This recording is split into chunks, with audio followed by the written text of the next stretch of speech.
I run down crowded space according to sound. Conditions substandard. The grassroots live and they die hard. While some call it home, others call it slum. Physical lack of resources cannot be minimized. Bowing to thugs and drug bosses is a daily exercise. Ignored by government, subject to every abuse, but too many use it ghetto as an excuse. So when the universal education, everyone has access. Look how Jamaica raise some love until right the stairway to success. But some only caught up in name brands. Their lives do have no focus. Black man, take a look in the mirror. Who keeping who at the back of the bus? Same ones who swear that they're struggling and how poverty is hell. Have 3 cell phones from me mobile and a next 2 from Digicel. So do the ghetto with reality. If you look around, you will find living in the ghetto of our mind. When the done becomes the Messiah, and to him loyalty is blind. Where trap it in the ghetto of our mind. Get along, get along.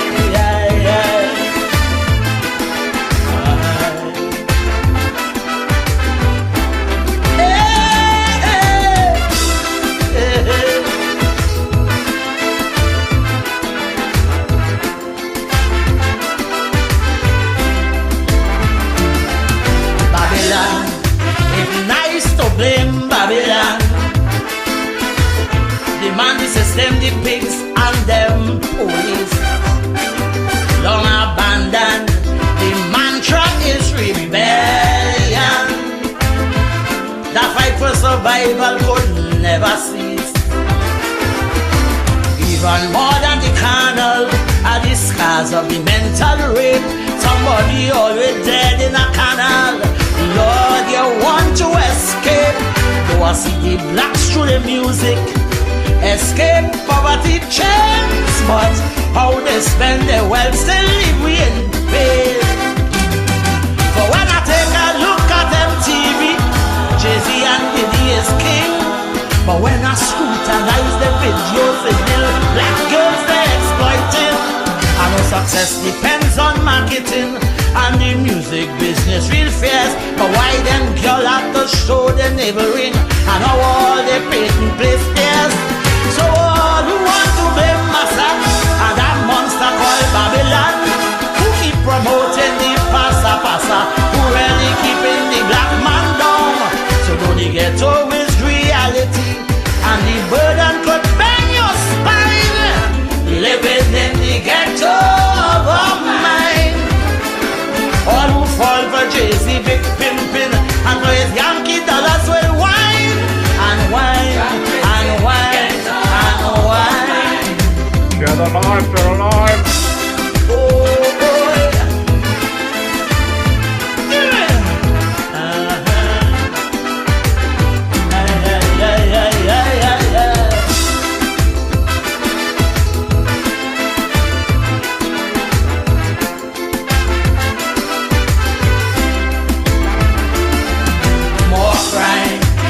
There will always be more crime.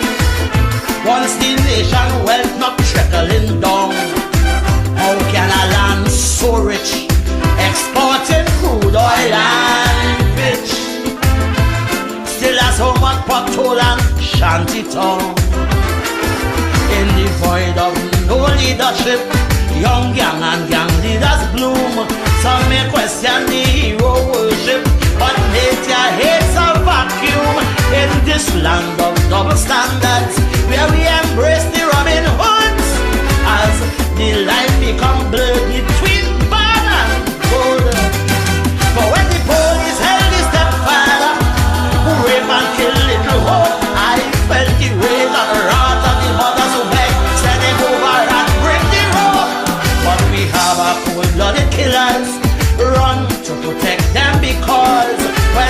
that they share the dollars like it's Christmas with Santa Claus. So morality is convenient, just like Monday politics too. What we condemn is all dependent on if the sinner is true. So though the ghetto is reality, once in badness you're still alive. We're living in the ghetto of our mind. Look, when right from wrong you keep compromising, and the line not clearly defined. We're trapped within the ghetto of our mind. Oh, oh, oh.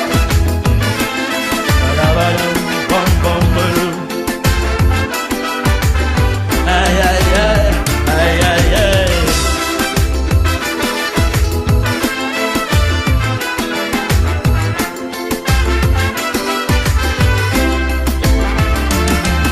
Victims, of course there are victims, those who lack the skill to ever come out, tired from frustration, mired in stagnation. Evolution is what life is all about. You know me? So if you're born on the beat town, don't let that be your Waterloo. It don't matter where you come from, but where you're headed to. You could take a man from the gutter, but it's sad on the other hand when you cannot take the gutter from the man. Listen! So all who may want to scorn me because I born behind the bridge, tell them yes, I was born in poverty, but that has been my privilege. I will be the first to admit, growing up there was plenty stress, but I've never been poor in spirit, and with talent I'm doubly blessed. I never use ghetto as an excuse to engage in violence and crime, cause I refuse to be a human refuge, sinking in a quicksand of slime. So though the ghetto is reality, even some of them with some sorry find, living in the ghetto of their mind. More than a space, a place, a location. If to that mindset you are resigned, you're trapped within the ghetto of your mind. Hey, hey.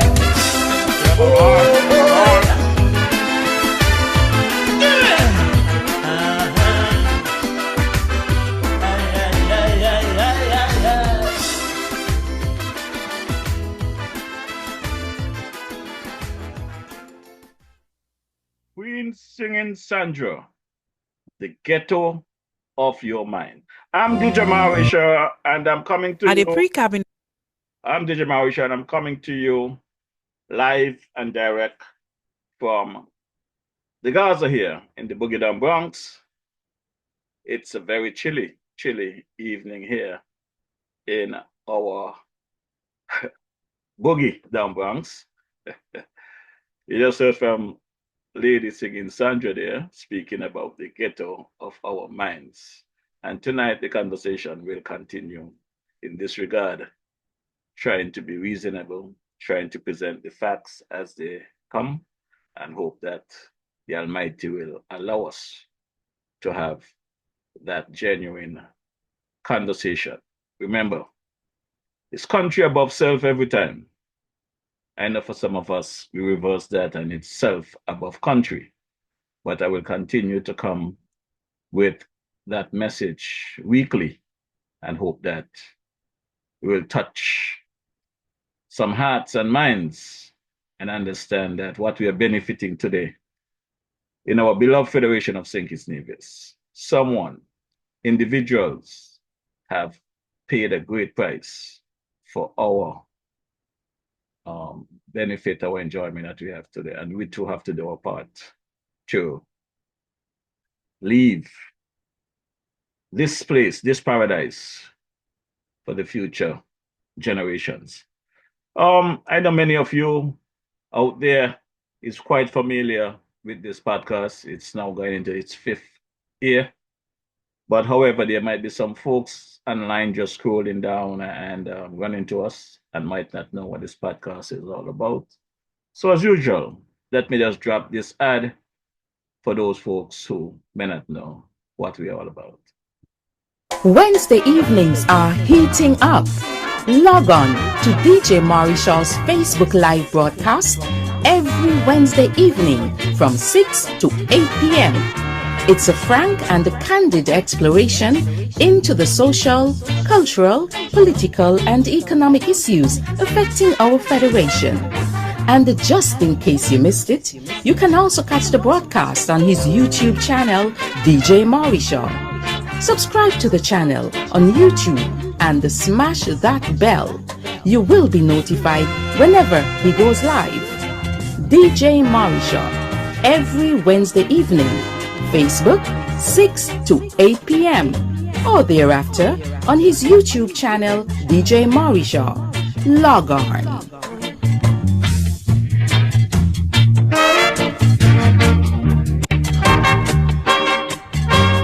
Yes, you heard it right. That's DJ Marishall. We are here every Wednesday evening from 6 p.m.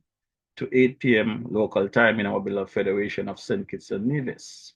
And following the live broadcast, you can catch us on the YouTube channel where you can look at your leisure. Now, you know that I have a good buddy there, the man Cabo over there, the Sister Island Fountain area to be exact, Nevis. And we're going to listen to what Cabo have to tell us this evening. Cabo's, located at Fountain Village in Nevis, is the go-to spot for your Saturday treat. Tantalize your taste buds with his delectable Cabo's Delicacy Goat Water.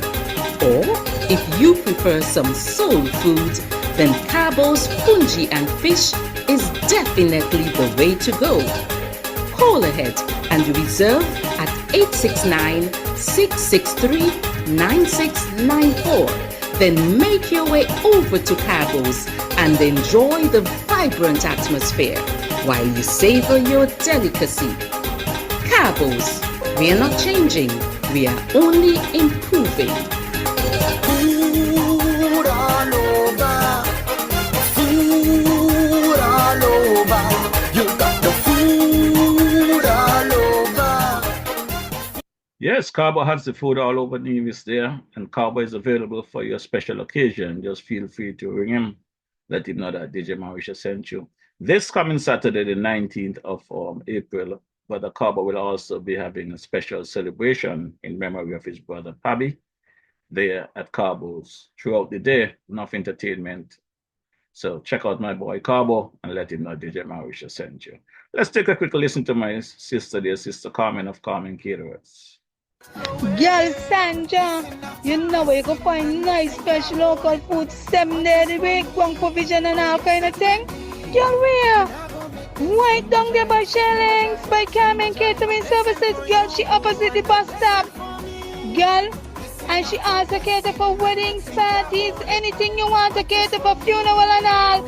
Girl, and trust me, you're gonna enjoy the food. And she also selling bites and Sundays. Opposite the car shop, right down the main road. Girl, you could call 665-1494 or 663-6005 to order your food or go and pick up your food. Girl, the food will be finger licking and you get your money worth. You ain't want nothing better than that. Not at all, and that Sister Carmen there at Carmen Caterers, located there in Shirlane, opposite the West Ferry Terminal there in downtown Basti, and she's there from Monday to Saturday from midday until 5 p.m. for your lunches. And on Sunday, you can find Carmen over there in the Boyd Village opposite the Gawa shop. And she's there from 12 until 5 as well. But as I have said on previous podcasts, I have had the experience if you're not there for your food between 1 and 2, sometimes you cannot get that choices. You just get what left. So if you plan to have a choice, make sure that you get across to Sister Carmen as early as possible on a Sunday. Now she's also available for catering services. So check out Sister Carmen. That's another DJ Marisha sent you. Let's take a quick listen to my boy, Brother Daniel, there of the Hydro Farm there in Nevis, giving you some business advice on a Tuesday evening. Welcome to Strategies for Business Success, right here on 2020visionradio.com and on 102.1 FM with business development advocate Daniel Arthurton. Each week, Danny will build on a foundation to ensure your success in business. Being in business can be daunting, and Strategies for Business Success can help you avoid the pitfalls. Join Danny right here on 2020visionradio.com, on 102.1 FM, and on your other social media platforms every Tuesday evening at 7 p.m. That's right, Tuesday evenings at 7 p.m. The time and place for your business dreams to come true. Yes, so let Brother Danny know DJ Maurice is here in the area, so log on and let's get it going. Want to big up my boy Bankity also over there at the farm in Hebes, my boy there. Brother Nico, good evening, sir. How are you doing? Hope all is well with you, Brother Claxton, the King this and that, the man Astro and crew there, and Nevis. Hope all is well with you guys. Brother Jeff Pemberton, the man Mikey Slack. Hope you guys also doing well there, Nevis. Now let's hear what my boy, Brother Malvin, comes off the Spectrum Band there in St. Thomas have to say about the DJ. Hey, this is Malvern from Spectrum Band, and you're listening to DJ Marisha, playing you the best in Caribbean music. You got that? Hey, this is Malvern from Spectrum Band, and you're locked into DJ Marisha. Keep it locked. Right there, you don't move that dial. And my good people, before we get on the drive, let's take a quick listen to my boy there, Brother G.E. Dwyer Astafan commentary for today, and then we'll definitely get into drive gear. Stand by for commentary of G.A. Dwyer Astafan's today, Wednesday, 16th April 2025. Greetings. Some of you may be tired hearing about the Citizenship by Investment program and the Galaxy Jail project. I believe the government is, but there is still much to be discussed, unfortunately. And in the meantime, the United States Department of Justice has stepped into the picture, having a look. Why? Because people who have been involved in these transactions have paid or have been paid in US dollars. This makes the transactions and the transactors relevant to the US government. And some of them are US citizens or residents, which means that the Department of Justice and the Internal Revenue Service will want to know if any hanky-panky has taken place. And apart from those who are directly involved in these transactions, the Department of Justice will also want to know how the transactions were facilitated and by whom. But perhaps most importantly for the US is the fact that this jail project is driven by Chinese interests, and the fact that Chinese interests have been planting roots over the years in St. Kitts Nevis, Antigua, Dominica, St. Lucia, and Grenada, as well as elsewhere in the Caribbean, which is a zone of critical geopolitical interest to the United States. In the judicial review case brought by MSR Media, the government admitted that they could not prove that any applicant, not even one applicant, out of over 4,400 for the jail project, had paid the minimum legal fee of $175,000. They admitted that they could not prove that even one of those applicants had paid the legal minimum required. And the government also admitted that underselling had taken place.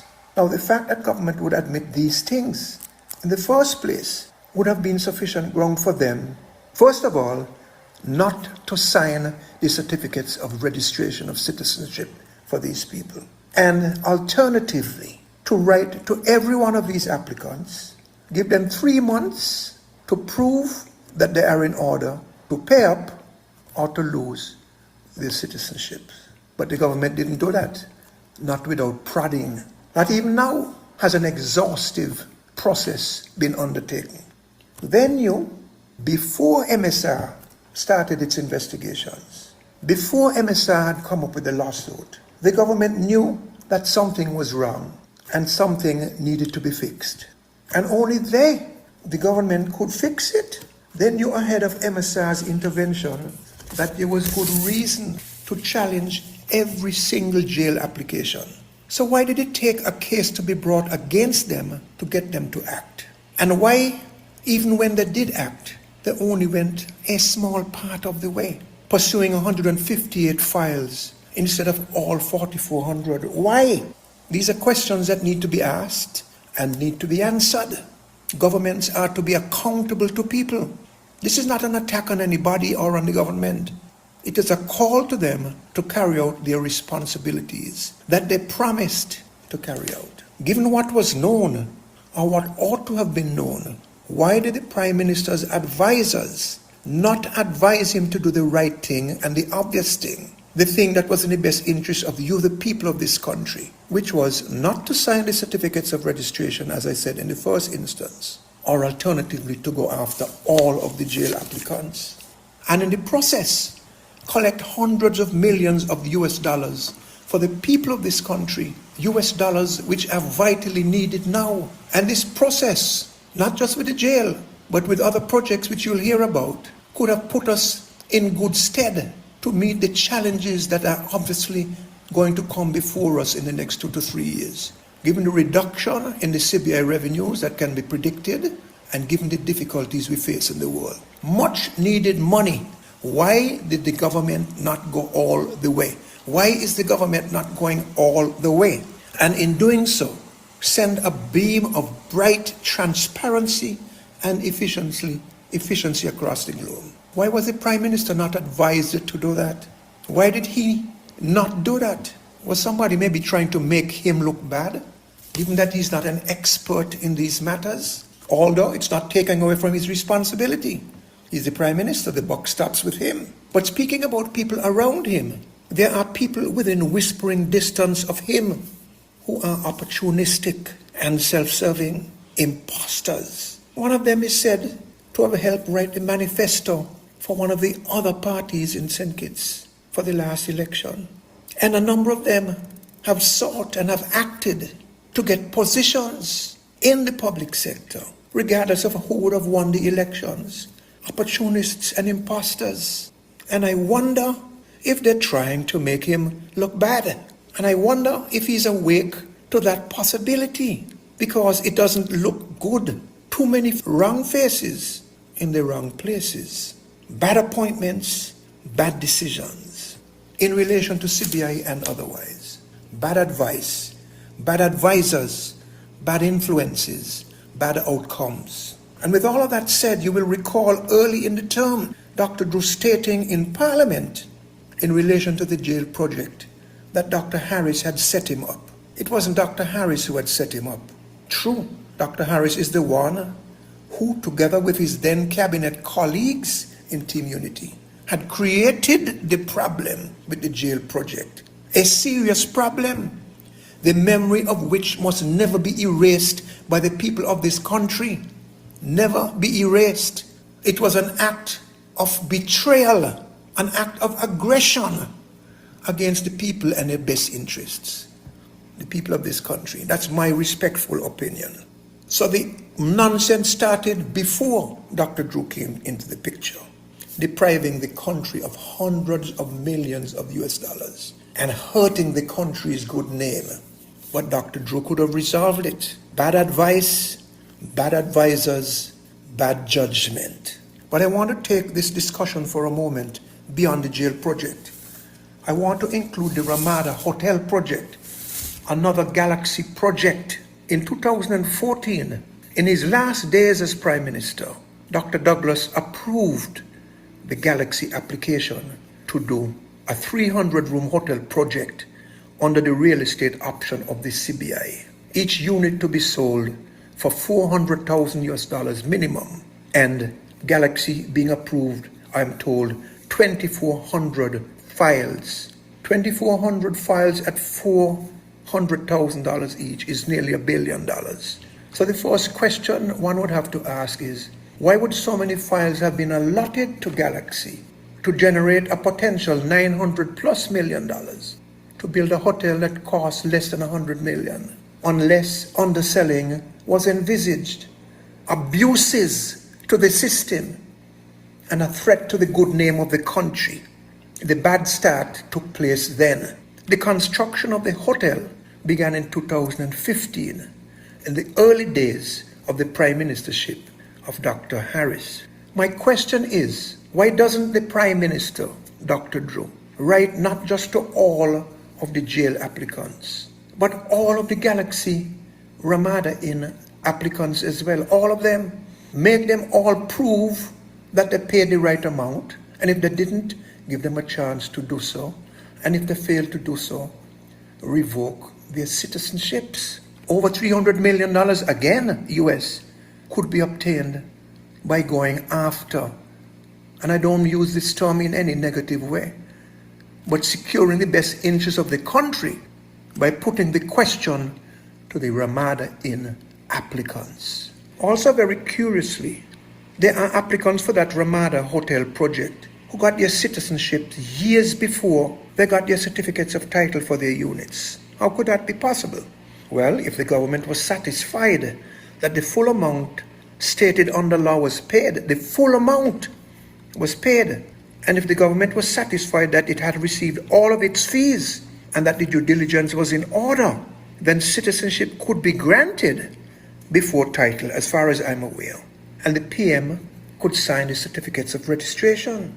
But Harris, the then PM, had absolutely no authority under the law to sign Ramada certificates of registration before and unless all of these conditions were satisfied. And therein lies the rub. Did Dr. Harris or Dr. Douglas before him insist on receiving confirmation that the conditions were fully satisfied before signing certificates of registration? Ask them. In fact, too many questions need to be asked of these two people for us to seriously considering re-electing either of them. It's too much now. Too much. I remember around 2018, 2019, being told by Les Cann, the then head of the Citizenship by Investment Unit, and a known friend of Galaxy, that the government was not concerned with how much money had passed between applicants and developers. That was their private business. The government's only concern was getting their fees and making sure that the due diligence was in order. His comment went completely against the grain of law and proper practice. But he was the man in charge. How can the citizenship be granted lawfully if the conditions, including the minimum payment stated under law, are not met? How could a Prime Minister sign a certificate of registration? So the Ramada project needs to be investigated also. And the Prime Minister, Drew, should engage an independent investigator. Maybe he can ask the Canadian federal government's audit department or its white-collar crime unit or that of Scotland Yard to come in and investigate these things. Not the Ministry of National Security, with the greatest of respect. Let us be truly open and transparent and stop appearing in some quarters to be less than competent, or even worse, to be shielding people. Now I want to get back to MSR. In their press release of April 7, 2025, the government said that after a comprehensive investigation by the Ministry of National Security, Immigration and Citizenship, of 158 CBI applications and contracts with 2 international marketing agents, as a result of that, 32 applicants paid up the balance. That's a lot of money coming into the treasury for you, which you need. 13 admitted to non-payment of the required amount. And those 13, they had their citizenships revoked. Now bear that 13 in mind. 1 applicant requested a hearing, and the remaining 112 are in dialogue with the government to settle outstanding payments. 112 plus 32, 144. Imagine each one of them paying 75 to 100,000. Well-needed money, especially now. 90% of the 158, if the remaining 112 pay, will have paid up and settled a clear admission of guilt and penitence, fine. 90%. Imagine 90% success rate if the same process is applied to the Ramada project. hundreds of millions of US dollars, which we need. Why is it not being done? Why only 158 and not all 4,400? Why none at Ramada and not all 2,400 or whatever the right amount is? In addition to revoking those 13 citizenships, they also permanently removed the 2 international marketing agents, namely Latitude Consultancy and RIF Trust, from providing services under the CBI. In their press release, the government also announced that they have terminated their investment agreement with MSR Media and MSR Hotels, following what they called multiple breaches of their contractual obligations, that's MSR's contractual obligations, such as failure to renovate and operate key hospitality and tourism infrastructure, failure to employ agreed numbers of local citizens, and failure to deliver film productions. The press release went on to say that MSR and its principals had launched a coordinated international campaign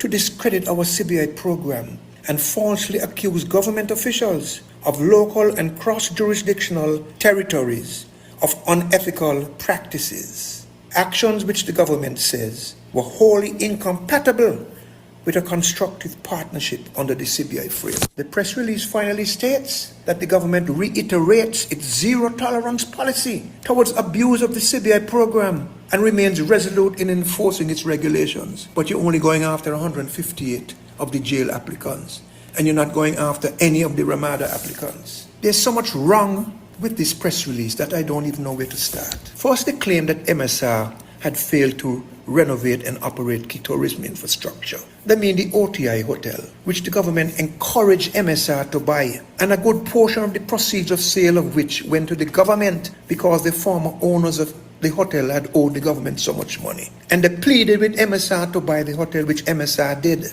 MSR operated the hotel, almost 100 people, most of them local, paying waitresses $600 a week. How many locals, let me ask you, did Galaxy employ to build the Ramada Hotel, which is not even complete yet? How many locals did Ramada employ to build the jail? You're not hearing anything about Ramada being removed. The biggest offender against the CBI in the history of this country has not been blacklisted. MSR stopped operations because they had been kept waiting for government approval for their CBI project. Interestingly, the press release did not say which project the 158 applicants were investigated. I am presuming it's the jail project. And I think they were deliberately vague because they did not want to admit that it is MSR's evidence they were using to pursue the 158 applicants. And speaking of not operating a hotel, back to Ramada Inn by Galaxy. 90 rooms at best out of 300. Approval 11 years ago. Construction started 10 years ago. And the Ramada is still not done. At best, 90 rooms on the market. No punishment for Galaxy. Why was the project not completed? Why are Galaxy not being punished? Why is the government not using this as good reason to deal with everybody? Something is not right. Is Galaxy untouchable? But it's not only Galaxy. What about CS Global? Now, I told you that the government revoked 13 applications, presumably for the jail project. Or even if it was not for the jail project, it was some other project. And CS Global has a deal with the government. It has had a deal since 2013 in which it gets between $5,000 and almost $11,000 for each successful application in the CBI. Between $5,000 US and $10,900 US dollars for each application. For jail applications, it would get $5,000. I think for the Ramada applications and other real estate, it would get $10,900. So presumably, if these 13 citizenships that were cancelled were jail project citizenships, 13 by 5,000 is $65,000 that CS Global presumably will have received from the government's money, not out of Galaxy's money or any other developer's money. $5,000 for each one. If CS Global received the $5,000 for each of those 13 that have been revoked and cancelled, then why is the government not calling upon CS Global to give it back its $65,000 US dollars? And if you extrapolate this to all of the 4,400 jail applications, Presumably, maybe 10% of them will not. So 440 by 5,000. Work out that. That's a lot of money. And then the Galaxy Ramada project, 2,400. So 10% of that, 240 by $10,900. That is a ton load of money. Why is the government not going after the money that it paid to SLIS Global for these citizenships that have now been cancelled? And why would it not use the same approach, enlarging its reach for all of the jail applicants and all of the Ramada applicants? And any other development that is reasonably suspected and can be found to have been underselling and breaking the law. The country needs the money now, and the government needs to clean up the country now. Not just opportune, but absolutely vitally necessary now. Clean up and cash in. We need both. The truth is, MSR felt that they were wrongly treated, and they began to get information that cheating was taking place. And they set about to investigate deeply and widely, which they did. They offered to share information with the government. The government did not embrace that approach. And when MSR lost its escrow account, that means it could not do business. Who took away MSR's escrow account? It didn't do that to itself because the funds had to go into escrow. Who made that decision? I'm not trying to take sides here. My primary interest and commitment is to the country of my birth. I believe that the government had it in for MSR. Hence this silly press release. Childish, ridiculous, with the greatest of respect. So tell me now, with MSR doing its investigation, offering to share its information with the government, I think they even invited the Attorney General up to Washington to meet with their lawyers and to show him what they have. Who did more damage to the country and the CBI? MSR, which, whatever its motives were, was able to open the eyes of the people of the country, or the politicians and developers who seemed not particularly interested in those eyes being opened? Which was better for the country? The information that could clean up the CBI and put more money in the hands of the government, or the efforts to resist that? I suppose that in my own little way, I too will be accused of trying to discredit our CBI, when all I do is put a mirror up for us to see ourselves, what we are doing, and what is being done to us by bad decisions and by crooks and money hawks who are out there in the private sector who don't give a damn about St. Kitts and Nevis and the people of St. Kitts and Nevis. They will suck your blood and drain whatever penny they can out of us and then move on to the next destruction. Who is doing the damage? And as to the claim by the government that the MSR had accused officials of unethical practices, and government using that as one of its reasons to block out MSR permanently. With respect, I've heard a lot of ridiculous, deflecting, distracting statements and press releases by governments. This is one of those. This is distracting. Forget MSR. Consider what MSR has brought to the table in terms of information for the country that could help clean up a system that may not have gotten even this fraction of cleaning up had it not been for the efforts and the proactiveness of MSR. Whatever their motives were, that's for them. My interest is the country. And I believe that one of the reasons that the government is now blacklisting MSR is because the government may believe that by doing so and getting them off the list of CBI operators, that MSR will no longer have any standing to sustain the judicial review case. But with that too, they have a lot to learn. This press release was revealing, but not in a good way. And I'm not happy to say what I've said here today, but it needed to be said. We need to clean up, go after all of these suspicious operations, send the message to the world that we are very serious, and it will be principles, not men, laws, not friends, beholden to no one except the law and the best interests of the people of this country. That's what we... My good people, That is the commentary for today, Wednesday, April 19th, from the man G.A. Dwyer Estefan. Very informative, very powerful commentary. And it's unfortunate that we are at this crossroad at this time in our beloved Federation of St. Kitts and Nevis. I am somewhat dismayed, confused, amongst other things. Words cannot explain how I really feel at this moment about this situation. Because you know what?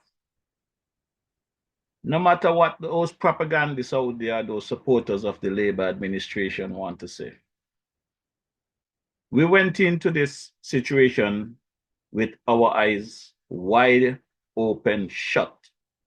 DJ Marisha can sit here on a Wednesday evening and speak boldly, openly, because I was in the trench. I started this campaign in New York during COVID in the winter. I got blows from many of our citizens of St. Kitts Nevis because their view I was trying to bring down the government when we were campaigning about the previous administration. We campaigned about this prison project. We campaigned at the time about some 5,500 passports, not realizing that it was not 5,500 passports were given. It was actually 22,000. But I campaigned with Prime Minister Joe. I did not have the support of the then opposition Labour Party. I remember reaching out to the National Secretary of the Labour Party during one of my marches that I set up in St. Kitts. And I was told that they're sitting back waiting till 2025. They don't want to get caught up supporting any police because my march was about solidarity with the police. And I fight the fight. As you guys would have known that my first attempt at trying to get a permit to march with 100 people was denied by the then Commissioner of Police, his high command. And when that was done, I can recall getting a call from Dr. Joe at the time. He was not Prime Minister as yet, he was in the opposition, asking me what happened. And when I explained to him my motives, what I tried to do, and what the result was, he went on his social media page and he put up his thing. Let DJ Marisha march, is his right. Well, those days they was trying to get into government, and whatever I was doing, it was beneficial to them. So they encourage it and they support it. Now, as I've said previously, I've spoken to Dr. Joe privately, publicly here in this podcast, and I have said to them, do not go in there and make the same mistake of the former administration. It is not going to be a pretty sight, because I am someone, I don't look at colors. I don't support wrong. I am straight down the middle. You're either doing the right thing or not. If you're going to commit a crime, don't take me. You're going to get caught. Or they're going to pick you up eventually. I want to live a good life where I do right by my country, right by my people. And at the end of the day, whatever God plans for me is fine. But it appears as though, for some people, what was wrong under the previous administration suddenly become right under this administration. I have received the attacks from left, right, and center. I've received the phone calls. I listen to people telling me, oh, no matter how bad things is, you should not talk about the government if you support Prime Minister Joe. How can I support someone and don't let them know that I have an issue with the approach? The conversation that we are having right now and should be having rightfully so is about the MSR situation, their contribution to the Federation from 2021 to present. Mr. Philip Martinez, his contribution. That is where we should be having a conversation right now, because if it was not for Mr. Martinez and his MSR team coming in to invest and get caught, and get treated like shit, putting it bluntly, being disrespected, used and abused and disrespected, we would not be where we are today. Some of us in our beloved federation seems to forget not too long ago. Many out there on social media calling me and radio stations. The Ian Patches Library and them demanding they need to know how much passport was sold.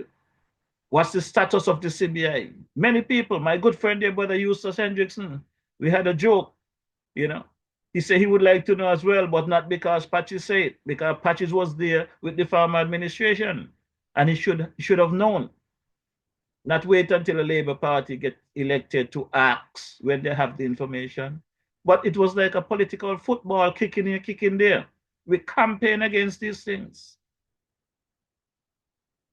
I understand during the farmer administration, which comprised of the People's Action Movement, PAM, led by Sean K. Richards, the CCM, the Concerned Citizen Movements of Nevis, at the time led by Vance Amway, then transferred to Premier Brantley, and the People's Labour Party, who was led by the former Prime Minister, the Honorable Dr. Timothy Harris. That coalition was considered to be the unity government, the best thing ever. We listened to all of the talk until the breakdown. And after the breakdown and the fallout, we hear who was in the yard and who was in the house and who was in a meeting and who wasn't in a meeting. The bottom line is, within the last 5 years, the best thing could have ever happened for our beloved federation is the MSR team coming into St. Kitts Nevis and Mr. Martinez doing what he needed to do to try and set things right. And you know what? Before I go any further with this conversation, I'm going to drop a clip here, a little press release out of St. Lucia. Because not too long ago, the entire Caribbean, including St. Lucia, was denying the underselling of the passport. Our country did just the same. And to date, even though the facts have revealed itself that Mr. Martinez have proven his point of these underselling, these illegal activities, as Dr. Joe called it, bad actors performing in our beloved federation. Folks still don't want to give the credit to Mr. Martinez for where we are. So let's take a quick listen to this clip out of St. Lucia.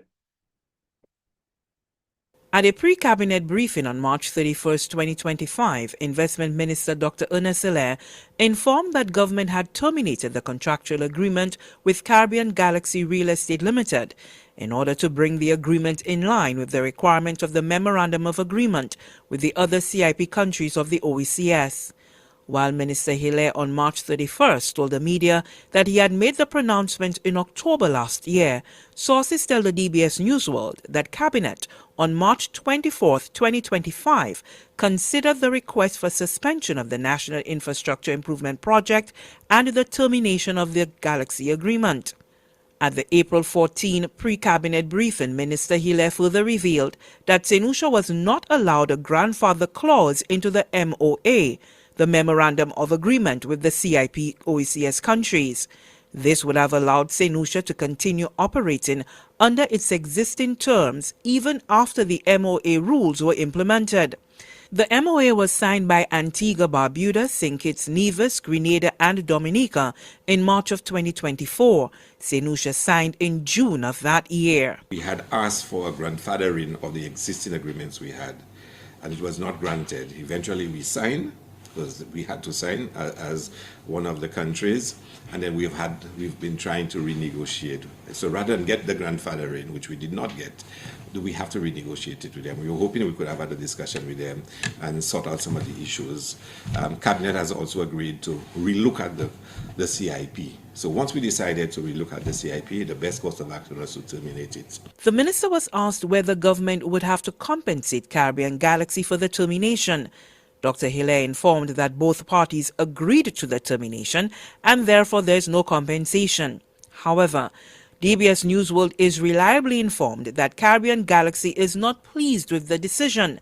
The MOA has increased the minimum investment for the infrastructure option from $100,000 to $240,000.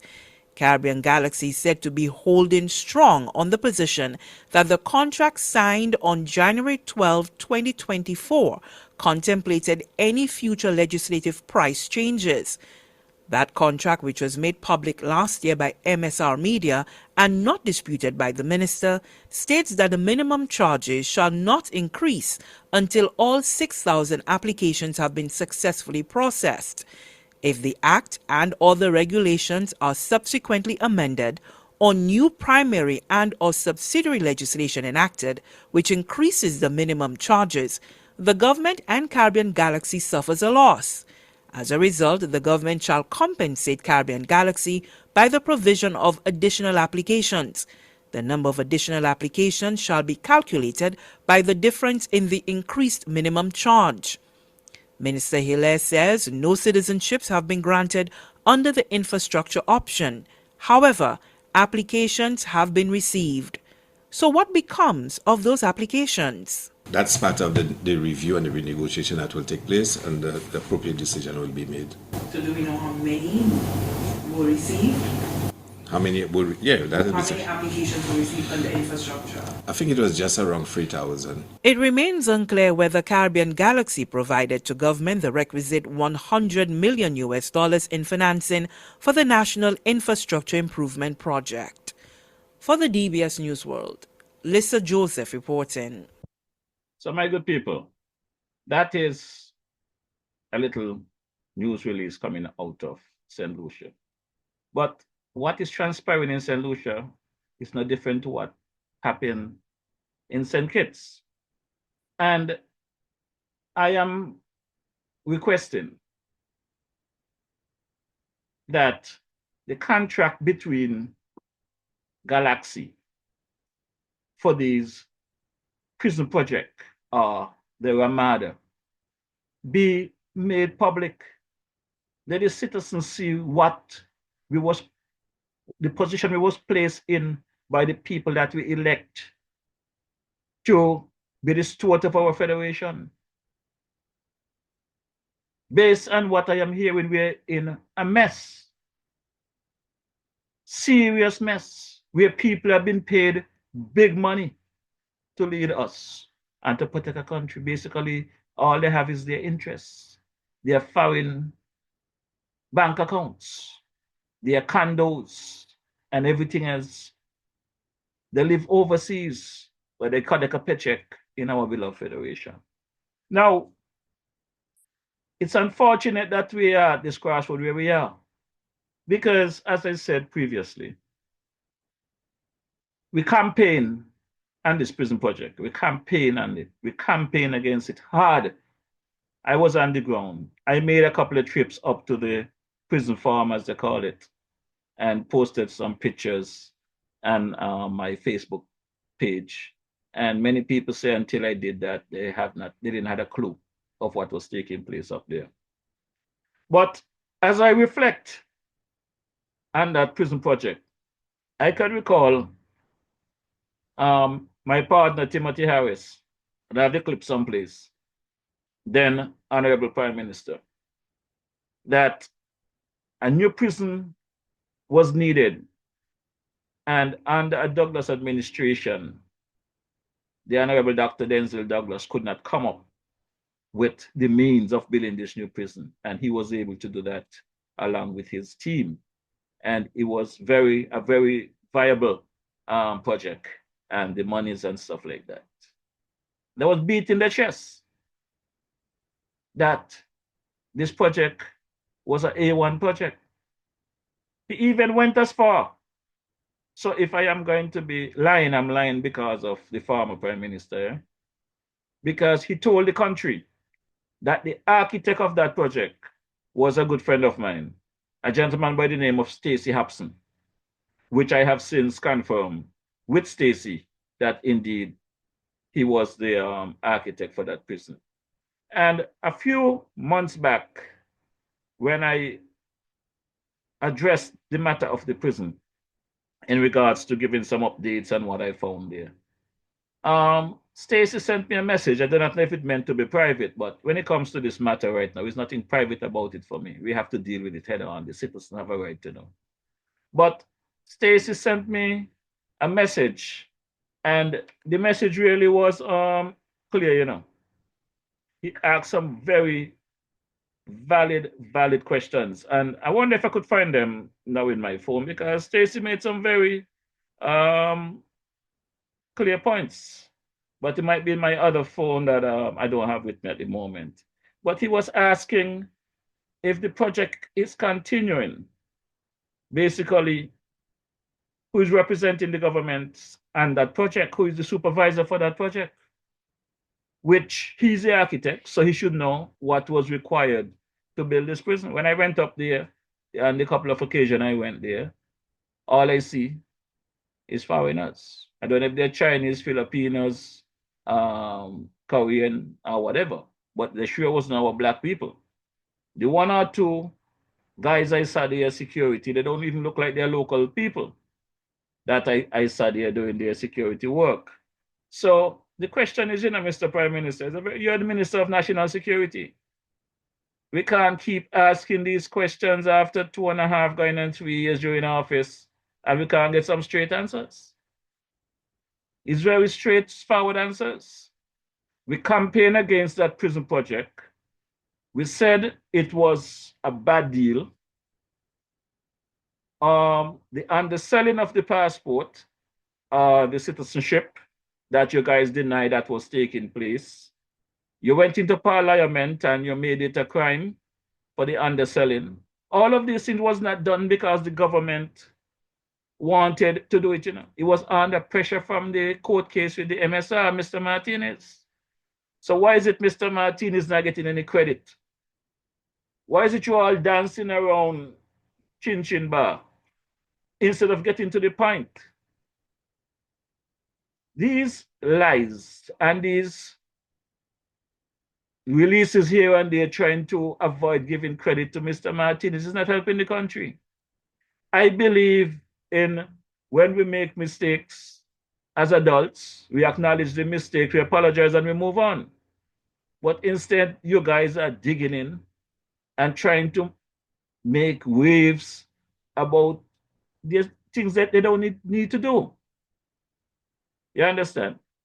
Because I don't have the exact clause in front of me. I am here in the Boogie Down Bronx. I don't have my constitution in front of me. Most of my paperwork that I would refer to, I don't have them here in front of me. But I know somewhere in the labor law, there's a ratio of employees that should be local and foreigners in businesses in St. Kitts and Nevis. And for whatever reason, I don't think that is being enforced. You walk into these Chinese or these foreign places, these foreigners, foreign investment, and it's basically foreigners working in there, no locals, when the locals should be getting a job there. I had a little laugh to myself earlier today. I went to source some equipment, and in passing, I passed a Chinese restaurant. Food smelled good, so I decided to check it out, get some shrimp lau mein. I don't think they could turn dog into shrimp, so I got some shrimp lau mein. And it was funny to me that when I paid the lady for the food, she said, "Thanks, my friend." Now, this is the first time this lady ever seen me in my life. But it's the courtesy and the respect, customer service that is really what got me. And even when the food was ready and she called me to pick it up, again, thanks, my friend, for your support. But down in our beloved Federation of St. Kitts and Nevis, no matter what you do for people, they can't tell you thanks, They push up their mouth on you, they do all kind of things. Throw the food at you, all kind of stuff. Customer service we don't have that we need. Now, just the same with our governments. If we are talking about, we are asking people to come into our beloved country to invest, and you're going to treat them the way that you're treating the MSR team. Well, if people looking at the outside and see that kind of treatment, why would they want to come into St. Kitts Nevis to invest? When you all have no love or no respect for investors. I do not know if I should call Mr. Martinez the prodigal son or I should call him, because this man get more blows than a bongo drum according to Ginger. and it still keep ticking. The government, to my understanding, denied that there was any wrongdoing on behalf of the government. That is why they want to portray. But if you look at their press releases of the matters in court and what they have done and investigating these underselling, and some 30 plus persons have paid the difference and some 13 has been removed as citizens. All of this is as a result of the MSR matter that was filed in court. So why not give Mr. Martinez his credit? Why is the government taking the credit of Mr. Martinez, which is rightfully due to him? And I am quite happy, I am quite pleased that Mr. Martinez never gave up his campaign to stop this corruption and greed, because forced government to go into parliament and criminalize the underselling of the country's resource. Who should be credited for that? Mr. Philip Martinez. If it was not for his push to the court system, this matter would not have been criminalized. There would be no laws. The government would not have done this willingly. The judicial review case that was filed in our beloved federation presented some 185 undersold files. Those are the files that was used to pursue the investigation. I understand that members of the national security team, the PSR, whoever, they have filed affidavits stating to this effect, how many people that underpaid for these citizenship. So why is the government out there still trying to make it look like Mr. Martinez did not have a case? He did not have the evidence to provide in court. He lost his case. He have to withdraw his case. All of these nonsense. There's no need for all of that when we're not different. We try to criminalize Mr. Martinez. I don't think that there's a need to prosecute that matter, whether Mr. Martinez is a criminal or not. I think he acknowledged that he had a run-in with the law. He dealt with that matter and whatever it is. But look at how many criminals, look at how many potential criminals we have in a parliament, in our country, candidates that wants to go and take the role of government, that are basically fraudsters, gangsters, liars. You talk about criminal.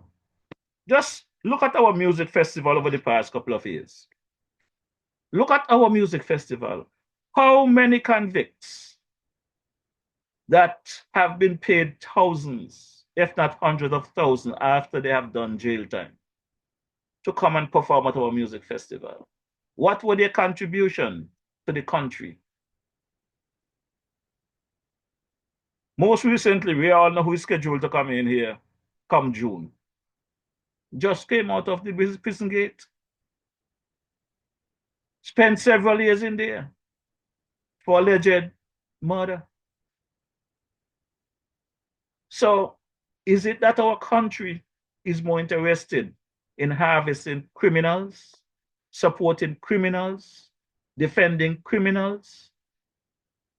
But when our citizens are to voice their opinions, sound the alarm on certain things, they are sued for some ridiculous amount of money that they don't have and will never be able to furnish, just to shut down freedom of speech, just to change the narrative, because you have the power to sue. I know one thing, suing somebody does not mean the case is over, You have a situation called discovery. And that discovery area is a very interesting part for me. That is why Mr. Martinez was able to get the information that he has. So when you are suing people, pay attention to the process. Because what may be discovered during this process is not something you want the public to know. Remember, when Mr. Martinez came out and spoke about Galaxy and the former prime minister and the fraudulent behaviors with this prison project, Mr. Martinez did not have their bank accounts. Mr. Martinez did not have any facts on paper, solid facts. He had an opinion. He had a feeling. But because Galaxy and the former prime minister, I understand, went and sued Mr. Martinez for defamation, he was able to file with the courts and get their bank information. And now that brings us to where we are, the crux of the matter. But you know the problem we have in St. Kitts and Nevis, and this is where I find that the crab in a barrel mentality, it's a big thing in our beloved federation, because I had some people around me, some people I spend a lot of time with that have been very good to me. We drink together, we eat together, laugh together, agree on many things. And as I come here weekly and try to present the facts and try to have an adult conversation, a real conversation about doing things right in our beloved federation, some of these people that I thought were sensible, they're calling names, they're cussing, they're carrying on and lies and sending all kind of fake innuendos. But the DJ going to hold straight. The DJ is going to hold straight. I'm going to drop a couple of clips in a bit. And these clips is not in any way to belittle anyone.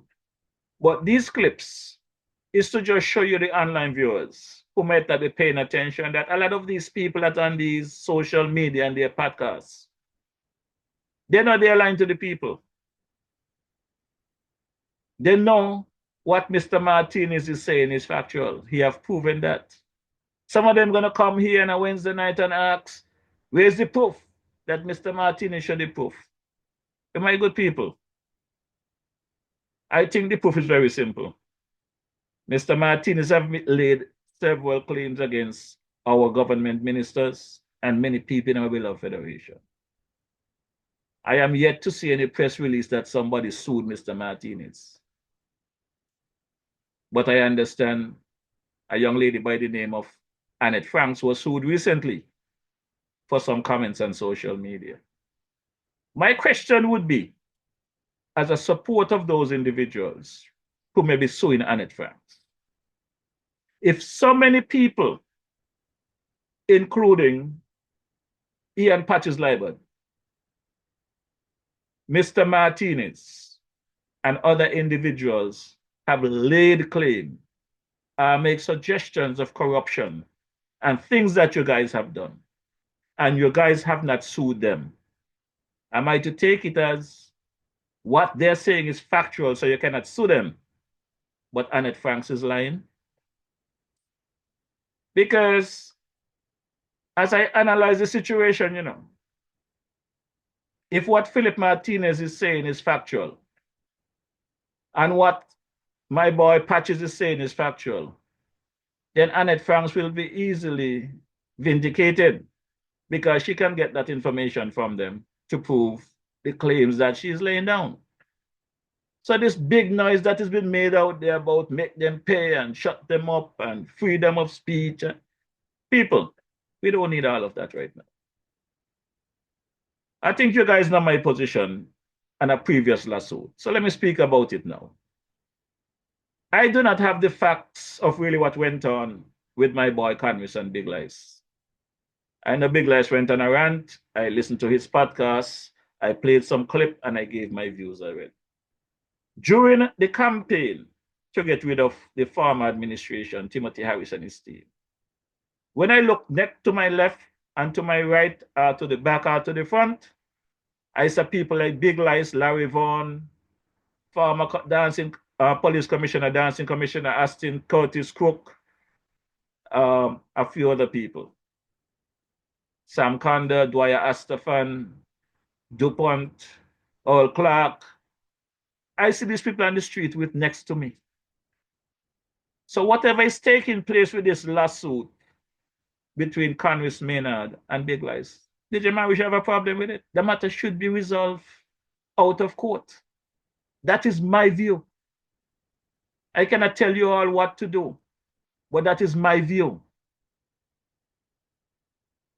This situation between the Prime Minister and Annette Franks, I cannot tell the Prime Minister what to do, but I could have an opinion. We got more important matters to deal with. We are 2 years away from a re-election campaign. DJ Ma, we should have a lot of work to do. We have a lot of work to do. Let's focus on the business of the people. Annette Franks is one citizen. We got 58,000, if not 50,000, they say, citizens that we have to focus on. And if we were to follow the CBI way, we got more CBI citizenship than the local people. So we got a big problem on our hands, Mr. Pierre. As I've said to you time and time again, privately and publicly, you have my support, Mr. Pierre. But when I see you going down a certain road that is not going to be looking good for you and the country, I have to give my opinion. Like it or not, I have to give my opinion. And I think you're getting some very bad advice. And if you're not getting some bad advice, then you need to change your approach to many things. Let's go back to the days when we used to have those conversations, rationalize things, not react. I realize in our beloved federation, people like to react to situation. Don't react to these things, you know, because the reality is, I mean, I threw some blows under Timothy and a couple of other people on this podcast over the past 4 and 5 years during the campaign. And if we're going to be suing people for their opinion now, well, the former Prime Minister could have done it then because I did drop some blows on him. I can recall following the 5th of August, I pick up my phone and I call a gentleman there, Dr. Wilkinson. And when he answered the phone, I said to him, Doc, DJ Marisha here. I called to say to you that during the political campaign, I was swinging my hammer. And I know you get a few lash from me because speaking about this COVID briefing and stuff and the messaging and whatever, which I disagreed with and whatever, I said I might have did some damage to your reputation. And if I did in any way, I am calling to apologize because it was not about you. It was about doing the right thing. And, you know, Dr. Wilkinson said, Mr. Marisha, this phone call, the respect I had for you, I even have more respect for you now because you are a great man. He said, you did not do anything to my reputation. You was not wrong in the things that you were saying and whatever. But I had a job to do and I did my job and whatever. And we left it there as grown men. And this is why I will continue to respect people like Dr. Wilkinson, Dr. Laws, just the same, the CMO, the current CMO. I drive some lash under her too. But I think today we have an understanding that it was not a personal attack on them. It was about getting things done right for the citizens of the country. I do not know how many of you can recall this big white tent, this party tent they had on the airport, you know, that was supposed to be a welcome center. That was one of my biggest concerns when I came in. That was my first sign of them misleading the people. Because I was on that first flight from Miami. I'll never forget the flight number, flight 318. Bringing some 100 and whatever people. And they said this welcome center will be there, and it was set up so nicely that when you come in and you get into the system there, you will have your temperature checked, you will get a COVID check and all of these nice things. And if you're positive, there's an isolation room where you will have to stay and be transferred, and if you are not positive, then you can proceed and whatever, whatever. That is all the nice talk they gave us. Big presentation, big press conference. But when the DJ got in that day and stood at the foot of the jet bridge, I'm looking around because I see the white building over there saying Welcome Center, but nobody over there and the door locked.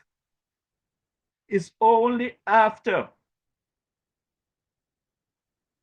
folks start moving towards the old RLB arrival hall. I follow them. But my good people, in as much as they were talking about COVID and we had to take tests and get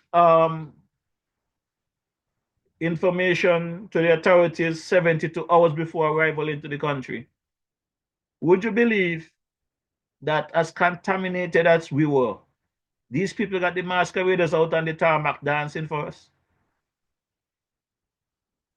That again was a sign of ignorance. Because if we are talking about COVID and how dangerous it is, why are you bringing your masqueraders on the tarmac where infected people may be coming off this plane, dancing for us, and then those same masqueraders going to go home to their family and mingle within society and spread something? We didn't stop there now. When we got inside the arrival hall, there was my boy Melly playing his steel pan, welcoming us as well. So again, not only the masqueraders was at risk, but Melly was at risk.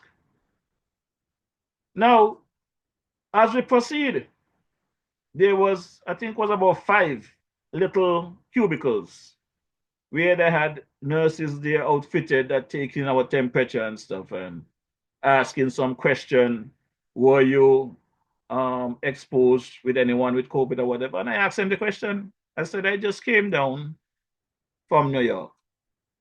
I flew from JFK to Miami in a crowded plane, shoulder to shoulder, full to the max. I turn around and I jump on a connecting flight from Miami to St. Kitts. The plane was not filled, but it had enough people in the shoulder to shoulder. How would I know whether or not I was in contact with anybody with COVID? I would not know. I know I don't have COVID because my documentation is saying you say I test positive, I test negative, sorry. So that is what I know. Anyway, they send us across to the immigration.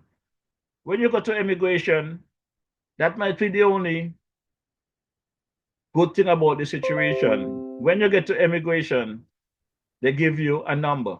That number, I find out later, was attached to a taxi cab that you will take to the quarantine.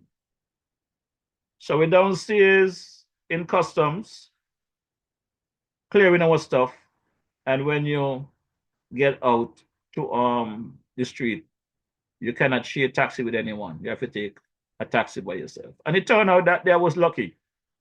The taxi that I end up taking was my boy, Aston Williams, the dancing commissioner's son.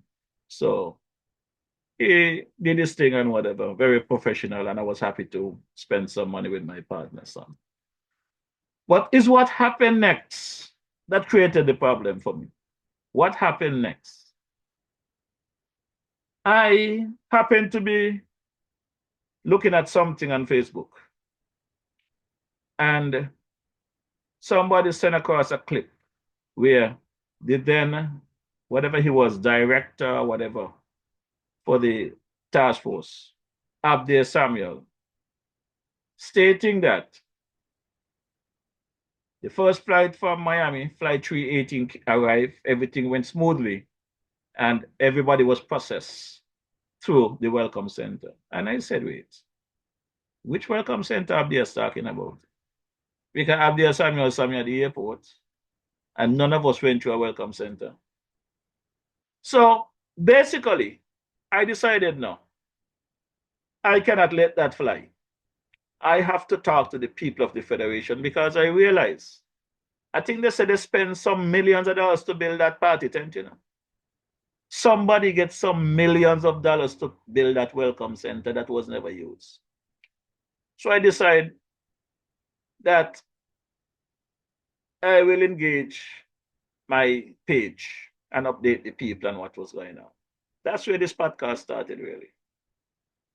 Right, in 2020, November 8th, 2020.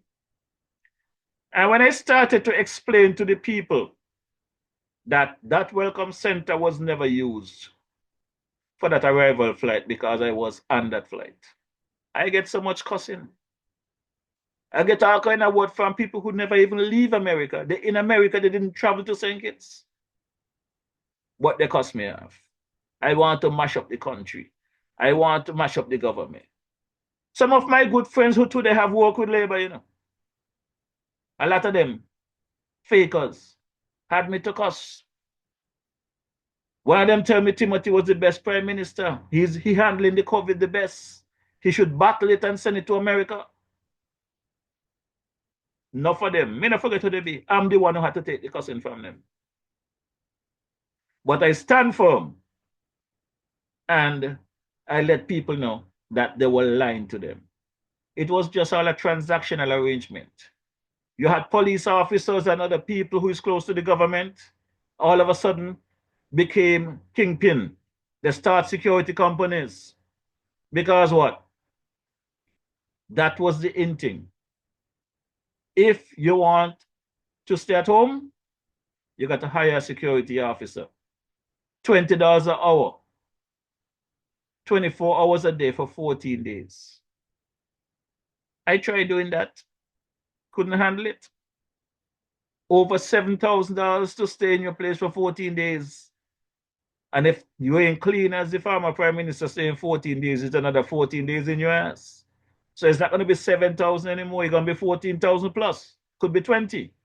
You could ask Dwyer about that because Dwyer, I understand his son had an experience like that amongst many other people. So the lies continued and it went on and on and on. And in spite of the cussing I get from some of these fakers today, the big Labour supporters today who still cussing me, I decided. Some of them in England say, what are going to St. Kitts for? They tell her we not come, why we going down fear. Because I remember, my boy Milo Baxter, had me well told off on social media. So tag Milo Bax, tell him DJ Marisha is on. Because the big thing was who out tap out, who in tap in. They call an election during COVID, shut down the borders, lock them out there, and the DJ decided he coming in. So they had me well cuss off. Between Milo, my boy Wallace Wilkin, a whole bunch of them, attacked the DJ because I was talking about the wrong and right, what was taking place under the then administration. But who was benefiting at the time? The opposition Labour Party. So I was talking the things then, which was good. Right? Now, though I get me knocked out at the Royal St. Kitts, I decided that 6 months later, I am coming back to the Federation again. I want to see if there's any improvement, what change. And when I tried to get a room to quarantine at the Royal St. Kitts, then I want to see the DJ over there, Hence, we ended up at the Owali and Nevis, which was a better place to stay for quarantine. I had the beach, watch the monkeys and the donkeys playing around. But I say all of that to say this. I went after the wrongs under that administration. We campaigned on the electoral reform. We campaigned on the fake marriages. We campaigned on the prison project. Well, my God, you're going to tell me that God gave us the opportunity to change the administration, to correct the wrongs that we campaign on. And we are now from 22, we are now in 25. And many of those things are still in place, and we're not supposed to speak about it. We're not supposed to say, listen, this is not what we vote for, or this is what we vote for. And all of a sudden, the DJ cussing the government. The DJ cussing the Prime Minister. I am of the view that in spite of how anyone may feel, the Prime Minister don't have a bigger supporter or a more stronger supporter than this DJ. But that doesn't mean that I'm going to sit back and watch things going the wrong way and don't give my input on it. Then that's not friend. That's not citizenry. So I got to talk the things then. And Mr. Prime Minister, I'm speaking to you directly. You might not want to hear me. You might not like to hear what I'm saying. But I come here once a week and I bring some information and try to have a conversation. But this podcast, I prefer it monthly. So I could come 7 days a week. I don't have to come once a week. There's a lot more information out there I can put out. I have enough information for 7 days a week. But I am not here to change government, bring down government. I am here to remind you folks that are sitting in parliament today or in cabinet that let's go back on track. Because I am of the view, is either you all forget what you all campaign on, is either you all forget the mandate the people give you, or somebody leading you along the wrong road. I could be wrong, but I am of the view that somebody is trying to sabotage this administration. Somebody is undermining this administration. I heard the AG saying that everything must go through his office. He's the chief advisor to the government. So I'm going to ask the AG tonight, with everything that's going on, Mr. AG, are you aware of the situation with MSR and Miss Annette Franks and whatever? Are you the chief advisor that giving Prime Minister this bad advice? Let me repeat myself, Mr. AG. I heard you on a podcast at a press conference saying that you are the chief advisor for the government and everything comes to your office before they can go into effect. Are you the individual that undermining this government, undermining our good Prime Minister, and leading this country down the wrong road? Because, Mr. AG, if you are the person, I have a problem with it. And the Prime Minister must act and understand that having, quote unquote, a title of AG or lawyer doesn't make you smarter than anybody else, you know. Because I've been having some conversation here with my little baby girl. Baby girl is only 7 years old. And she's talking more sensible things than a lot of you are listening to. I listen to a lot of you talking in parliament and your press conference. And this 7-year-old little baby girl is talking a lot more sensible than many of you. And if you all don't believe me, I could bring my godmother here because she's been a part of the conversations. And my godmother, she's cracking up. She don't realize baby girl can have such a dull conversation. So why is it so hard for our citizens, grown adults, to have a sensible conversation? MSR media is not the problem for St. Kitts. Mr. Philip Martinez is not the problem for St. Kitts Nevis. DJ Mauritia is not the problem for St. Kitts Nevis. As a matter of fact, I want to give some credit tonight, you know. I want to give some credit to my boy, Ian Patches Liebert. I have been listening to his past podcast over the past few weeks. And it seems as though he finds something around a corner where he went. Because he was hiding around a corner cussing me, you know. Last December, the 18th of December to be exact, I asked Mr. Martinez to join me on this podcast to clarify some things. And a whole bunch of you cussed me off. Why I'm still entertaining this man. This man is this man is that. But I know the man have some information that are factual. I have done my litmus tests. I have done my tests. The information that he provided is believable. And when you all asking for proof, I want you all to ask our government ministers, our prime minister, for the proof to show that this man is lying. And guess what? Like I said earlier, so far, they have convinced me that Mr. Martinez is telling the truth. Let's look at the revocation of citizenship recently, the underselling, they collected money and they're still reviewing. But like why I say, why only some? Why not all? Who are they protecting? Who are the bad actors? So, as I give credit to my boy Ian Patchesley, but I also want to give some credit to Brother Carlisle Powell.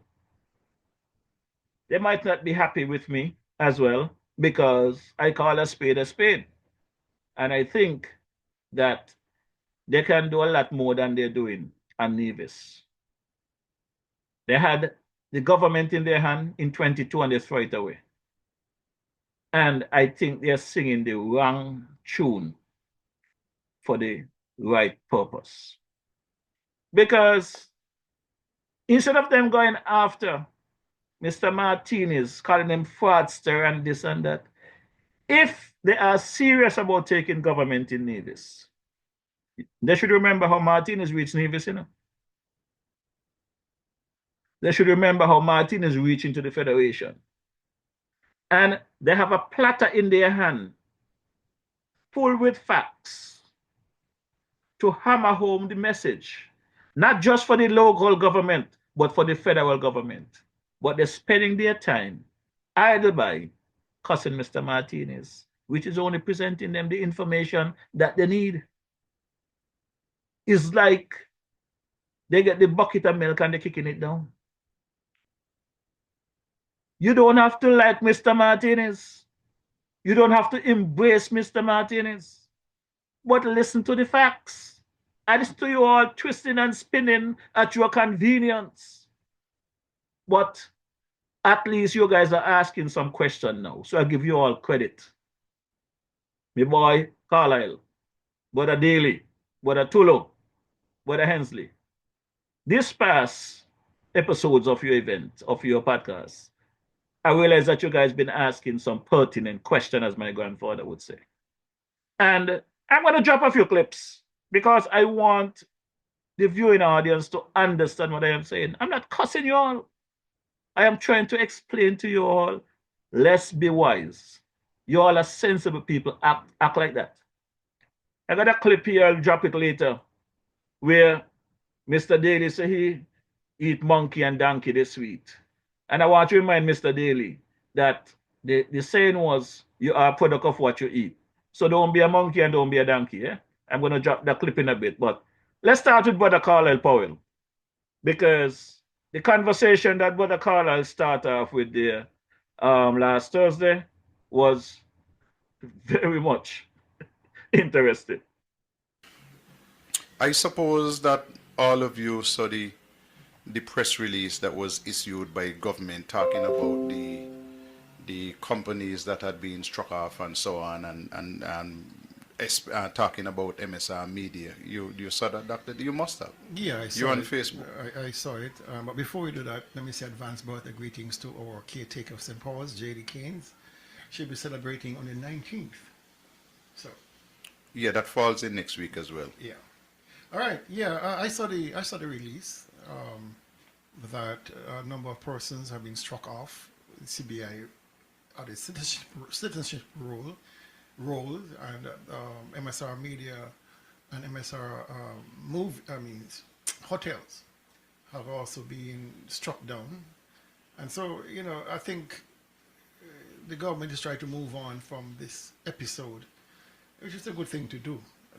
This matter needs to be put to bed, and I think that the gentleman in question is behaving rather badly lately, trying to remain relevant, which I find very unfortunate because he's getting an audience.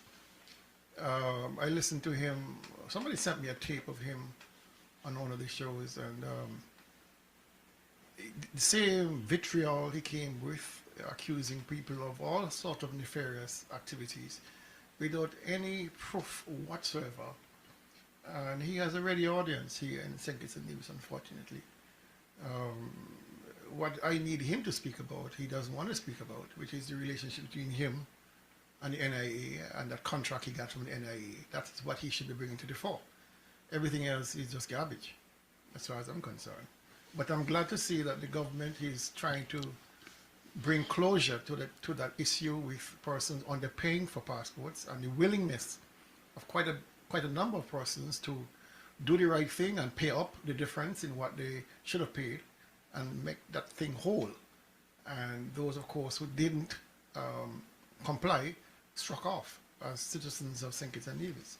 But Brother Daly, you're mixing the conversation. All of those things that you're asking for is only happening as a result of Mr. Martinez pressuring the government to do these things. So let's continue listening to you. I'm glad that the CBI is moving in such a transparent manner. I think it's time that they really clean up everything else, including the fake marriages that the Attorney General spoke about so many times, that the Prime Minister spoke about so many times. That need to be sorted. I am dissatisfied with that aspect, because then you have all of these 1,200 persons they said were illegally married, and you have yet to find one person being struck off. I find that distasteful. I find that unfortunate, because in the end, those persons will carry our voters card. Those persons will possibly vote in our elections because they would be resident here on St. Kitts and Nevis or in the nearby Dominican Republic or where else they came from in the Caribbean. And so I wish that that matter would be sorted as quickly as the CBI matter was sorted. I agree with you, and I want to spend some time on that. But first of all, let me back up just a little bit. The release that was issued by the federal government here in St. Kitts Nevis says that the St. Kitts and Nevis authorities blacklisted 2 international agents. They revoked the citizenship of individuals and terminated MSI investment. Now, when you look at the story itself, it said that 2 international marketing agents have been blacklisted. 13 agents and their dependents have had their St. Kitts and Nevis citizenship revoked by the relevant authorities in St. Kitts and Nevis. So when you scroll down the list to look at those 2, which they say they had blacklisted, one of them is Latitude, Residency and Citizenship. When you go to the site of that company, which the government said that they had blacklisted, I sent it, but unfortunately it was not pulled up on the system so that we could show you. They're still listing St. Kitts and Nevis on their website. So the government here issued a release to say that they had been blacklisted, so they should not be able to sell the citizenship by investment. They should not be able to participate any further. And after this issue was released by the government of St. Kitts and Nevis, when you go to the site of Latitude, which is one of the companies blacklisted, they still are selling the programs for Antigua and Barbuda, Dominica, Grenada, Malta. St. Kitts and Nevis is still on the list. And if that is not troubling enough, let me go to the other one that they said that they had blacklisted, RIF Trust. And RIF Trust on their website still selling the citizenships for Malta, St. Kitts Nevis, St. Lucia, Turkey, Vanuatu, and others. So the government of St. Kitts Nevis is not just enough for them to say, listen, we have blacklisted these people, so they cannot sell the citizenship by Nevis. And I don't bother with them too much when they say it's not sell, they're selling passport. They're selling passports. That is the crux of the matter. They could call it anything they want. For the common man, is sale of the St. Kitts Nevis passport. The 2 companies that they said they blacklisted, RIF Trust and Latitude, they still have St. Kitts Nevis on the website, at least until a couple of days ago. One thing I like to deal with my son Alan Powell, you tell him something, he tell you, hold on, let me go and check this out first. And when he checked it out, he sent me the screenshot, still there. So you could issue all the press releases you want, but until or unless you have this taken down from their web page, what is going to happen is that you're going to create bad blood. because somebody will make the application, pay the money, it will come to St. Kitts and Nevis, where they're going to turn their back around and say, we're not doing business with these people. You got to let them know that, listen, we are not doing business with you anymore, and that's that. So, my good people, that is Brother Powell, and I appreciate his contribution in this regard. What I would like to make Brother Powell and his team understand that all of what they're discussing in that clip would not have been realized, would not have taken place without a Mr. Philip Martinez court matter. That is why we are where we are. So give the credit to the man that is due. Give the man credit.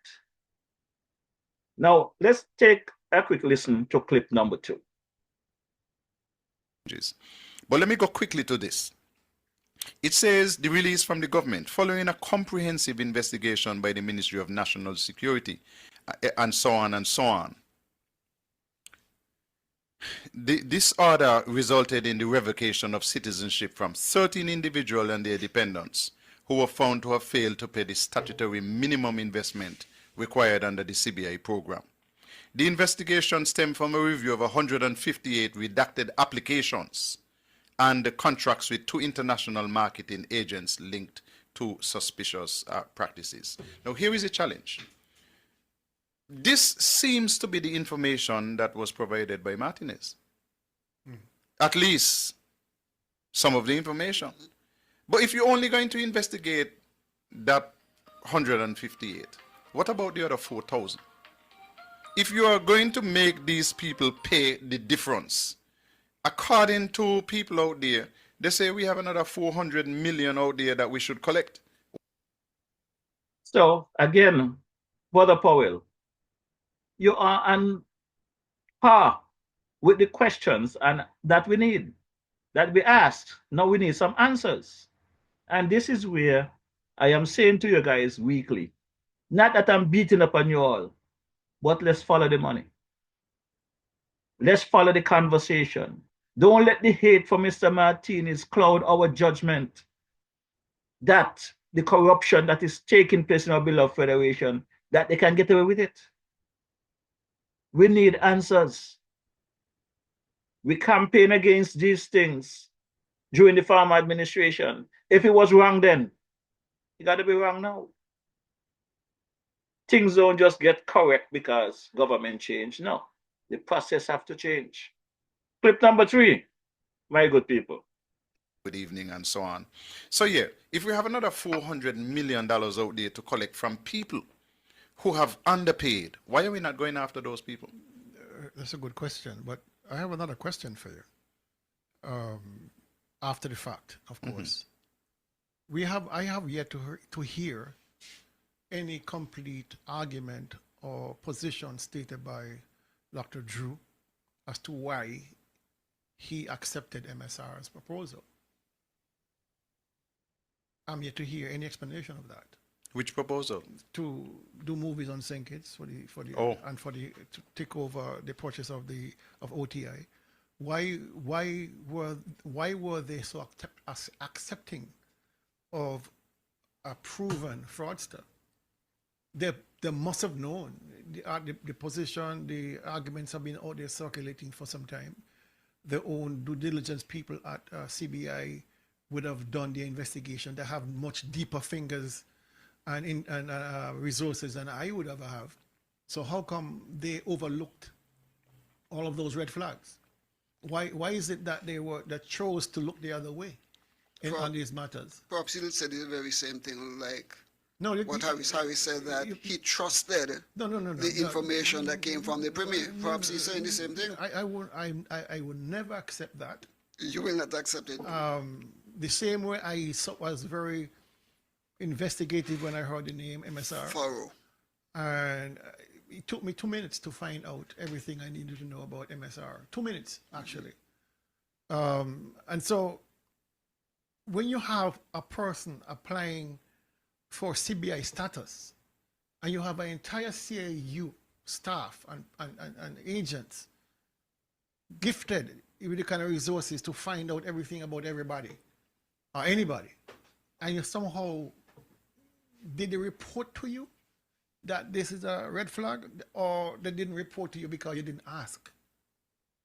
Because he came from Nevis already. He was presented by Mark Brandley, Premier of Nevis. What was it that convinced Dr. Drew and Dr. Harris that they should not look any deeper than what Brantley presented to them?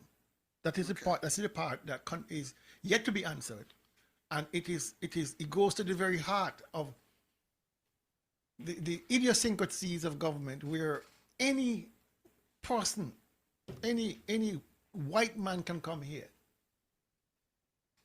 and the politicians of the day will bend over backwards to accommodate. Why is that? Well, Brother Daly, again, you and I will always disagree on some of your comments because it's very clear that you are not being genuine in your conversation. Whatever your hang-ups are with Mr. Martinez, I cannot tell you how to feel about Mr. Martinez. But I would say to you, it will be nice if you stick to the conversation that you just had there and find out why our elected members of government have not done their due diligence. What is it why certain things fall through the crack? And we know what it is. People don't like to hear the word corruption and corrupt behavior, but the reality is what it is. And, you know, it's amazing that a few months back, many of you was out there cursing my ass out about this Mr. Martinez. But look at how this thing come full circle. Let's take a listen to my boy, Brother Ian Patches Liber here, what he have to say about Mr. Martinez.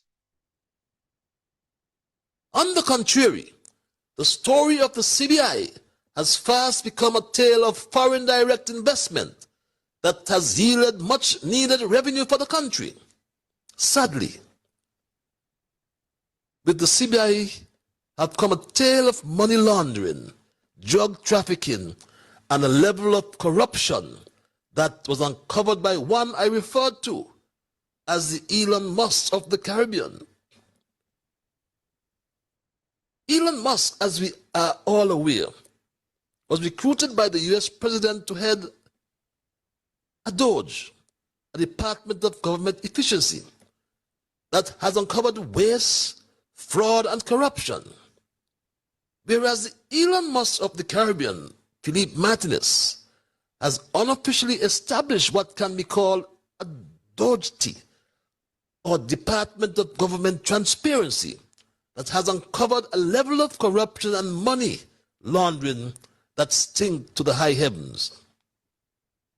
According to our reliable sources, billions of dollars that transited through U.S. banks like the Bank of America, JP Morgan, and Wachovia, now Wells Fargo, have now been traced. These big international banks were used, we are told, to move money across borders, as it is reported on so many fora.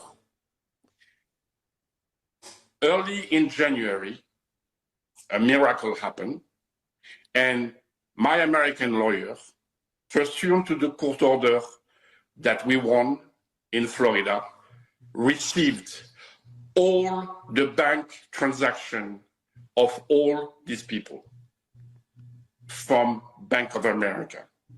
I repeat, MSR Media is now in possession of all bank transactions for Caribbean Galaxy, Ying. Yes, my good people.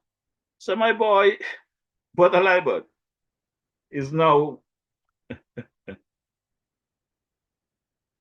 on pace to release similar information as I did previously.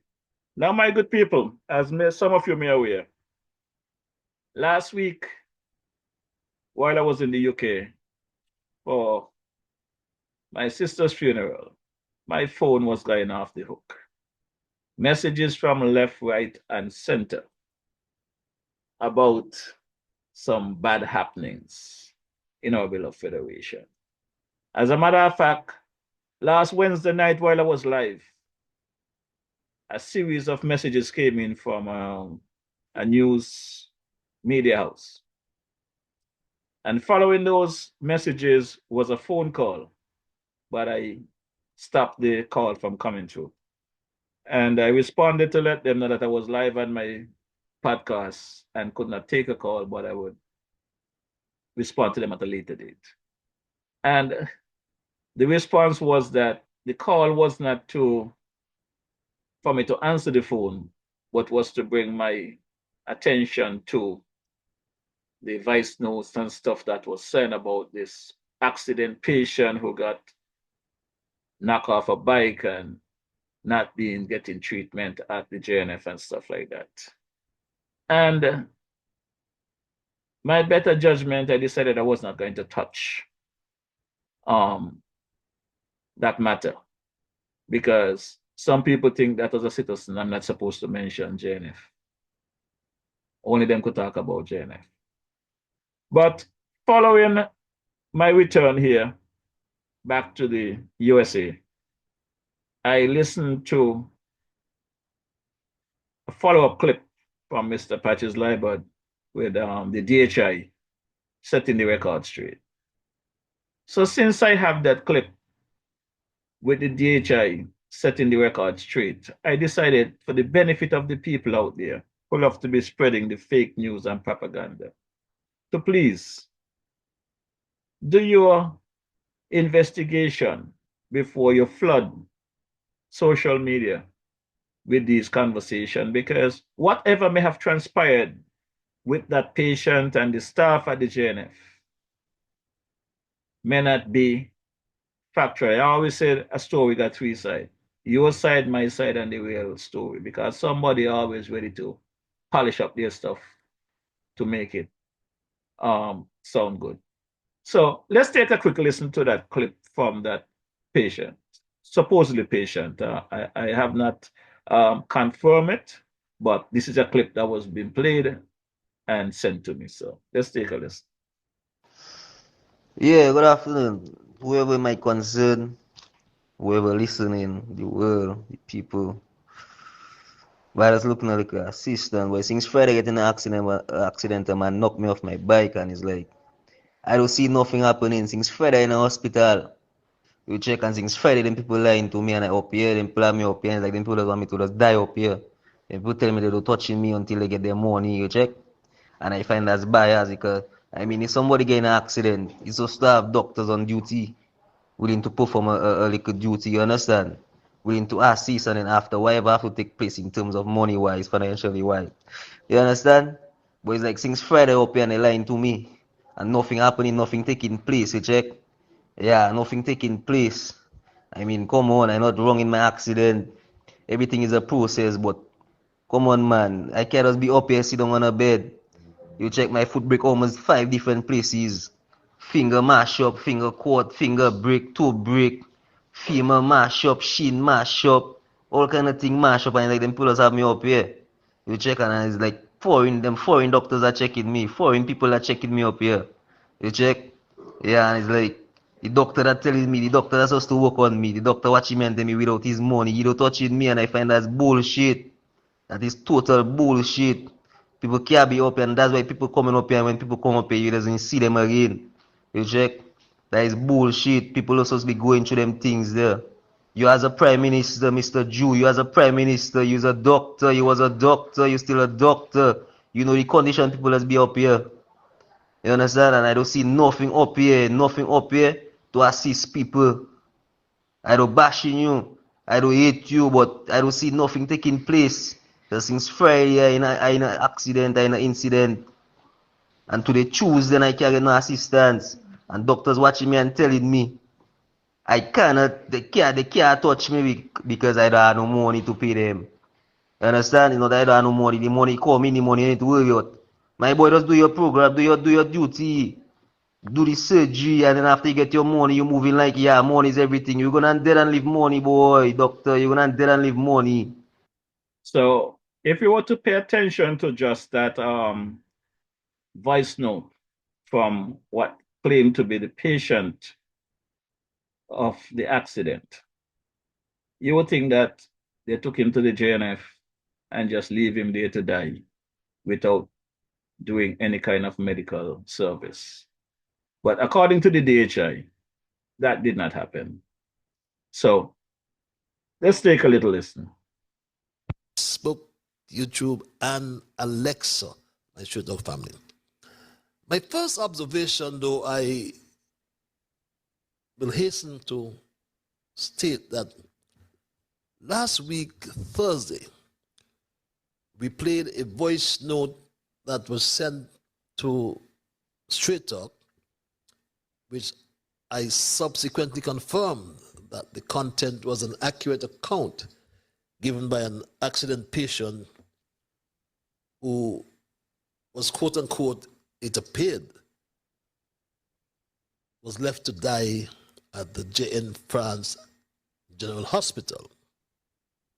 However, the following day, Dr. Jensen Morton, don't recall his position at the hospital, but he's a big man up there, Jensen.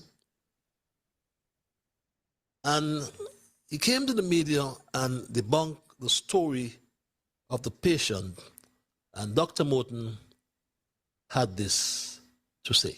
Bring clarity on the issue. So first and foremost, I have to say that it's unfortunate that something like this would be said, because I'm going to have to set the record straight and just state it plainly that what was stated on that voice note was false. And that's why it's unfortunate that someone with false claims would magnify it to such a degree, but I will explain everything. Okay.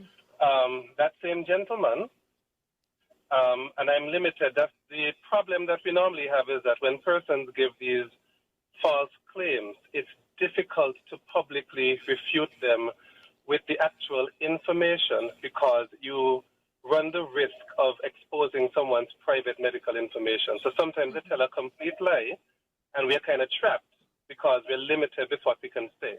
But there are some things which I can clarify due to the slander which took place. Thing number one, that gentleman was not denied any care.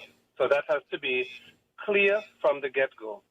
The hospital is a government entity. It's run by the Constitution of St. Kitts and Nevis, and in accordance with the Constitution of St. Kitts and Nevis, we cannot refuse care to anyone if they want an emergency procedure or a life-saving procedure. We are not allowed to do anything like that. Even if it's something that has a bill attached, you do everything you have to do. You bill the person later, you knock dog with payments later if that is the case. We do not deny care. That gentleman, when he got into his accident on the Friday, the most I can tell you is that he did have surgery. He had his emergency surgery on the Friday. He had 3.5 hours of emergency surgery on the Friday with a myriad of reductions of fractures and other things throughout the body, in his hands and in his legs. I can't get into any more detail except to say that. Okay. That he already had his surgery. Okay, you mentioned... And it was a bit disappointing. So I was just going to say it's a bit disappointing that in the voice notes, he made it seem as if nobody's touched him and that we've been ignoring him and he hasn't gotten his care. He already got his emergency treatment. Yes, my Street Dog family, Dr. Morton speaking there on Freedom Radio on Friday. And as you would have understood, hopefully, that the patient who claimed that he was not touched, in fact, got emergency treatment on the day he entered the hospital. And he was just due the next part of the procedure, which was, quote unquote, elective surgery. And Jensen Morton said this.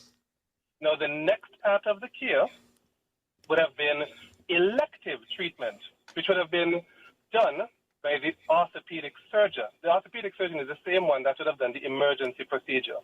Okay. The elective part of the procedure is one that can wait. It's not something to be done emergently anyway, because the joints and the areas that are broken that need that kind of longer-term repair, those things would be too swollen to operate on immediately. You have to let the inflammation wear down, and then you do the definitive treatment, the ORIF, etc. You do those later down.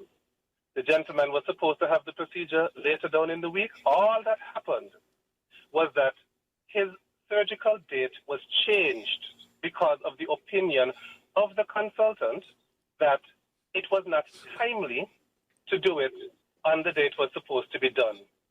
Due to the man's own body's reaction, it was delayed. And yes, my Straight Talk family, so Straight Talk has absolutely no reason to doubt Dr. Jensen Morton, and therefore apologizes for whatever misunderstanding that was caused by the patient whose story was debunked. We trust and hope that his bill that he referred to was sorted out, and more importantly, that he is on the road to recovery. Yes, my good people. So again, like I said, for whatever political gain, folks just take things and run with it. And when the DJ come here on a Wednesday evening and try to have a dull conversation, some people take it and make it about them. I don't come here on a Wednesday evening to speak about individuals. I deal with the issues that we campaign on and what is expected of the elected members of Parliament. Now, some months back, I think it was last year during either the Culturama or the Carnival season, while I was live, as a matter of fact, I received a video with the carcass of a donkey someplace, they said in Nevis, where certain parts was cut off, but just the body section was left. And folks were saying that I must check with my boy Carbo to see if he had used the donkey to make any goat water. So I sent the video to Carbo. Carbo said, no, Marish, I deal with the real mutton. But I was taken aback this past Saturday listening to Mr. Daly confessing that he eats monkey and donkey and how tasty they are. As I said at the top of the program, Mr. Daly, your actions and your attitude speaks volume. And you know what they said in the old days, you are a product of what you eat. So I would like to know if you are one of these fellows. Until you get the lion letter. Good afternoon, your target. Yes, good afternoon again. Quickly. I have a solution for the monkeys here. Look, if we are overpopulated with monkeys, okay? Yeah, what I got something lined up here. I'm making a point. Okay, make it quick, please. This is pertaining to the farmers. Okay. Because monkey is a problem, scarcity of water is a problem. Listen, I don't see a problem eating monkeys. But we do that now. Monkey meat is nice like how we like goat. Uh-huh. And it is quality. Monkeys are vegans. Okay. They are not carnivorous. They eat vegetation. So monkeys too. I don't have a problem. I like monkey. I mean, it might be funny to people. They might say monkey is close to humans. We could eat them. So that's one solution there. Well, and I'm not afraid. I will eat some monkey when I come down here. All right, brother. Thank you. Thank you. All right. Yeah. All right. Curry monkey. Stew monkey. All right, brother. Barbecue monkey. Thanks a lot. No, I eat monkey. What? I eat monkey. You know, I've eaten monkey many times. I've shot monkeys and eat them. Mm-hmm. They eat my crops, I eat them. I ain't got no problem with that. I don't like cleaning them, you know, because when you're cleaning them, they look at you, they look like people looking at you when you cut off the head. Yeah. So I tend to cut off the head and the feet so they don't look so human, and then I skin them back and I cut them up and I cook them. And I ain't got no problem eating them. Not that they taste pretty good. So you're encouraging people to eat monkey? Of course. They eat your crap, you eat them. Tit for tat. Butter for fat. Yeah. That is not inhumane? No. You're not wasting it. You're eating them. We used to kill at the Ministry of Agriculture when I was in charge there. We used to kill like something like 40, 50 monkeys a week. What? You know? And 90% of them used to go on the sewage to St. Kitts. The Kittitians eat more monkey than the Visions. Okay. The people in Rollins, they used to follow us around when we go shooting monkeys. And I almost shot one guy one time because he was so eager to get to the monkey. I almost shot him. So he barely got away. But anyway, I've eaten monkeys, I've eaten donkeys. You eaten what? Yeah, I've eaten donkey. They taste good. The best meat I've ever had in my life is donkey meat. Best. The best meat you ever ate was best donkey. And we had donkey liver with fungi in St. Martin. Ooh, my. So, my good people, I do not know whether to take this as a joke or to try and get some test run to see if the fact is that you are a product of what you eat. But we have some vicious circle there in our beloved federation and online.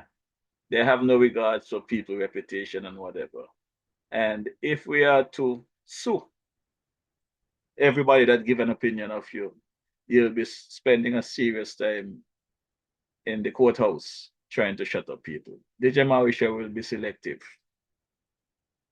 And it's now what? 7:47, just about the top of the hour. And DJ Marisha really don't care to give a little overtime. So I'm gonna drop a track here and try to get out of the area. My good people, tonight I have to substitute my island purified water with some Poland Springs, as I'm not in our beloved federation at the moment.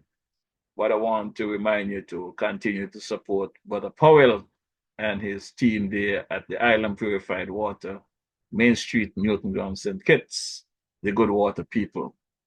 The Easter weekend is coming up. I know many activities will be taking place, so don't forget to go and support the good water people there.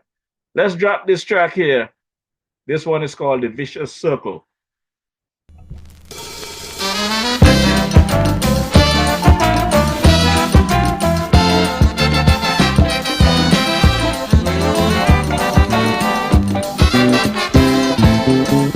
What is the reason for you to fear the iniquities of wicked men nowadays, when you are aware that all that is in their minds is to upraise strife and confusion? But the same does fall on their children, down to the third and fourth generation. Corruption, I say, it could work, but it just can't pay. For most people who are living sky high today, got rich in dishonest ways, and living with day from day to day, I can say that if they could hold the key to destruction and upturn this place to confusion, they would strive to do all they can do. So this message I bring to you, especially for them wicked people, and it's not lies, so listen to my cry. If a man spit up to the sky, it must fall straight back in the eye. Yeah, man.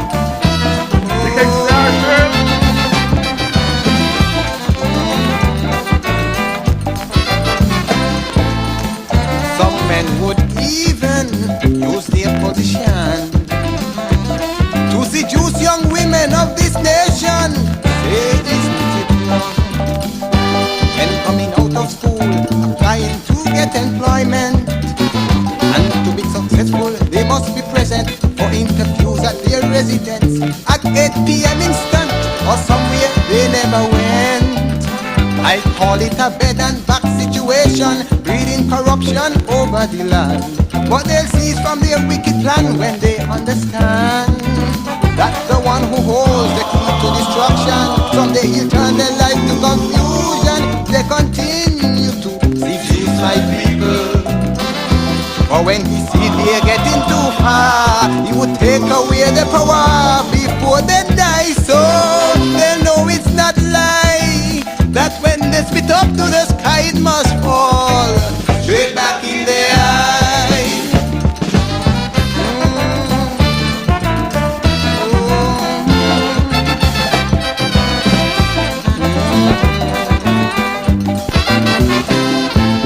Broadcasting and rumors going around, information about wolves in sheep clothing, keeping us down.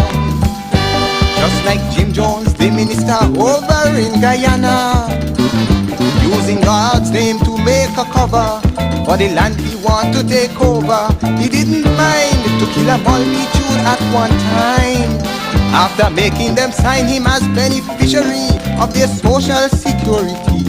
But not he didn't live to spree his decree, for he do not hold the key to destruction to stop them from shooting him down, or he'd openly let it be me. But the one above has the plan to make all them decisions, and if I lie, oh, he wouldn't have to die when he spit up to the sky and it fall straight back in here.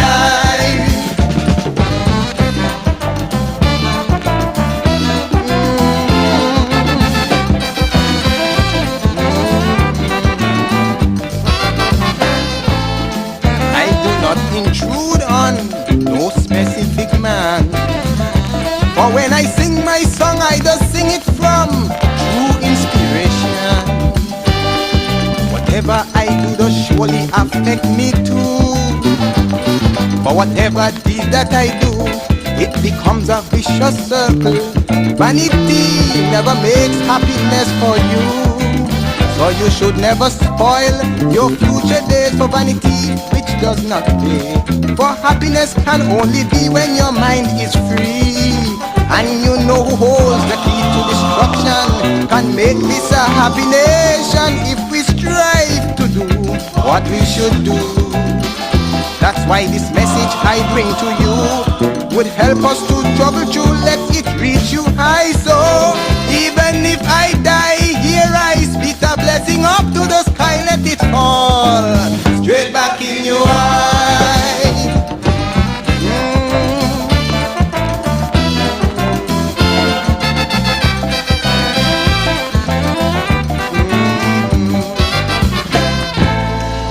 Yes, my good people, sounds of the King Star Shield there. Vicious Circle. And I would hope that our people listen to those lyrics as we get ready to call it a night, just about 6 minutes before the 8 o'clock hour. As you know, I'll be dropping my unofficial anthem of the Federation of St. Kitts and Nevis. This one is by the late, great, the King Arrow. All Arise. My girl, Sister Hazel, they love this one. She loves to bounce to this one. But Sister Hazel, now more than ever, we need to listen to the lyrics of this song and try to channel our minds to what our country needs us most at this time.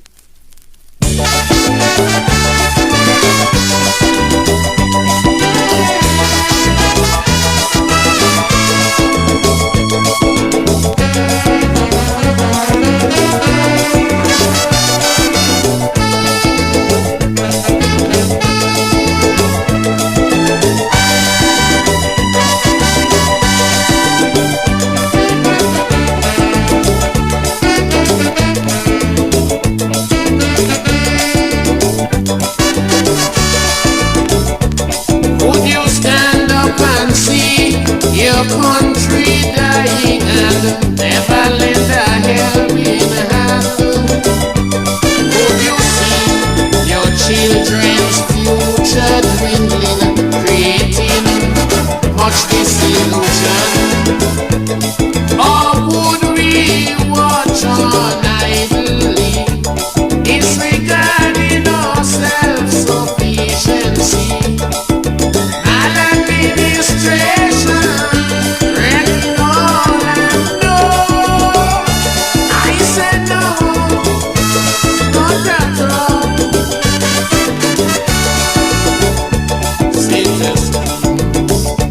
let's unite and stand up for rights, all our lives and our lives.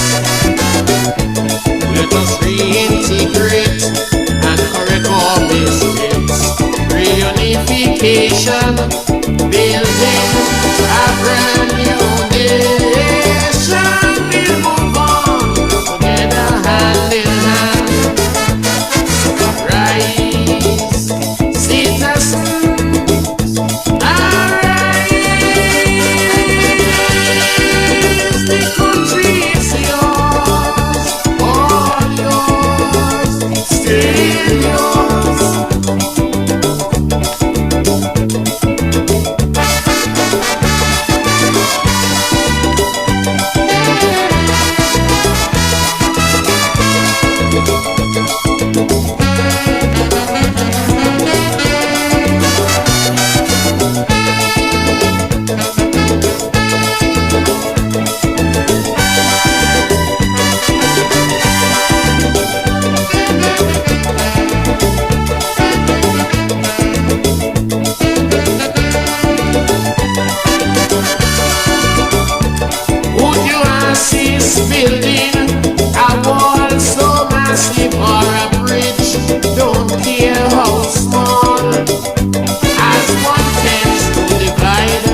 our lives.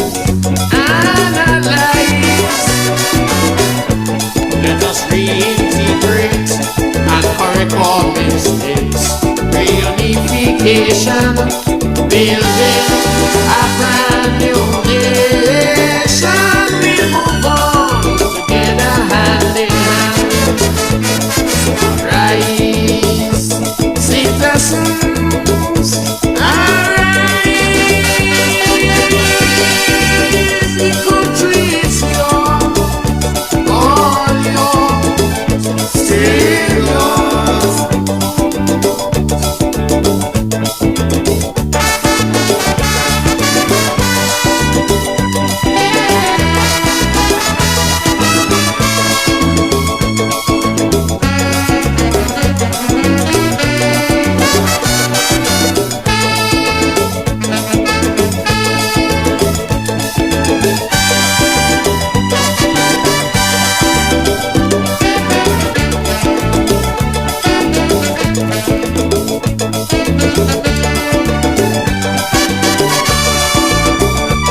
Can your conscience be clear?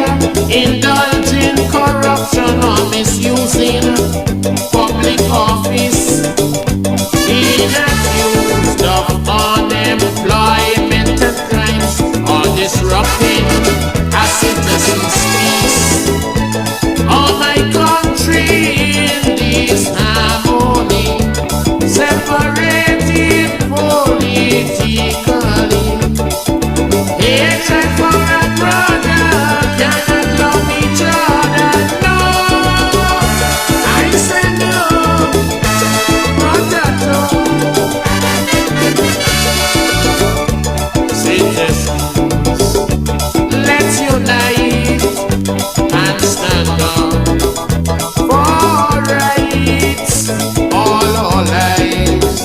Analyze.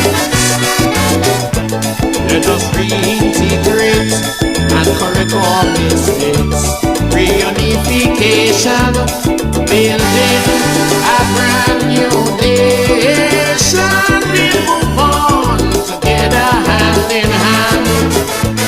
So rise, citizens, arise. The country is yours, all yours, still yours.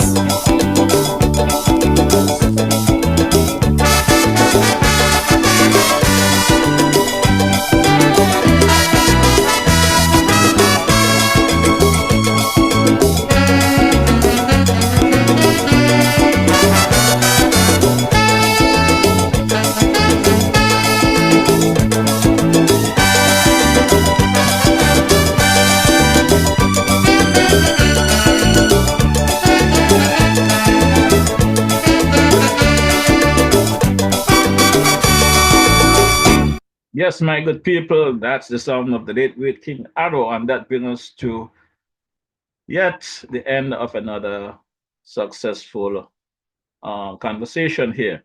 Now, I know many of you might wonder, well, how Mary shall speak about the Lord Black this evening? Well, I think it's best as it's Easter weekend, to let us go into a soft evening. But I'll be back next week, God spare life, with my regular updates and Brother Edwards. So, my good people, for those of you who are traveling, please make sure you get to your destination safe. Remember, God ahead of everything else.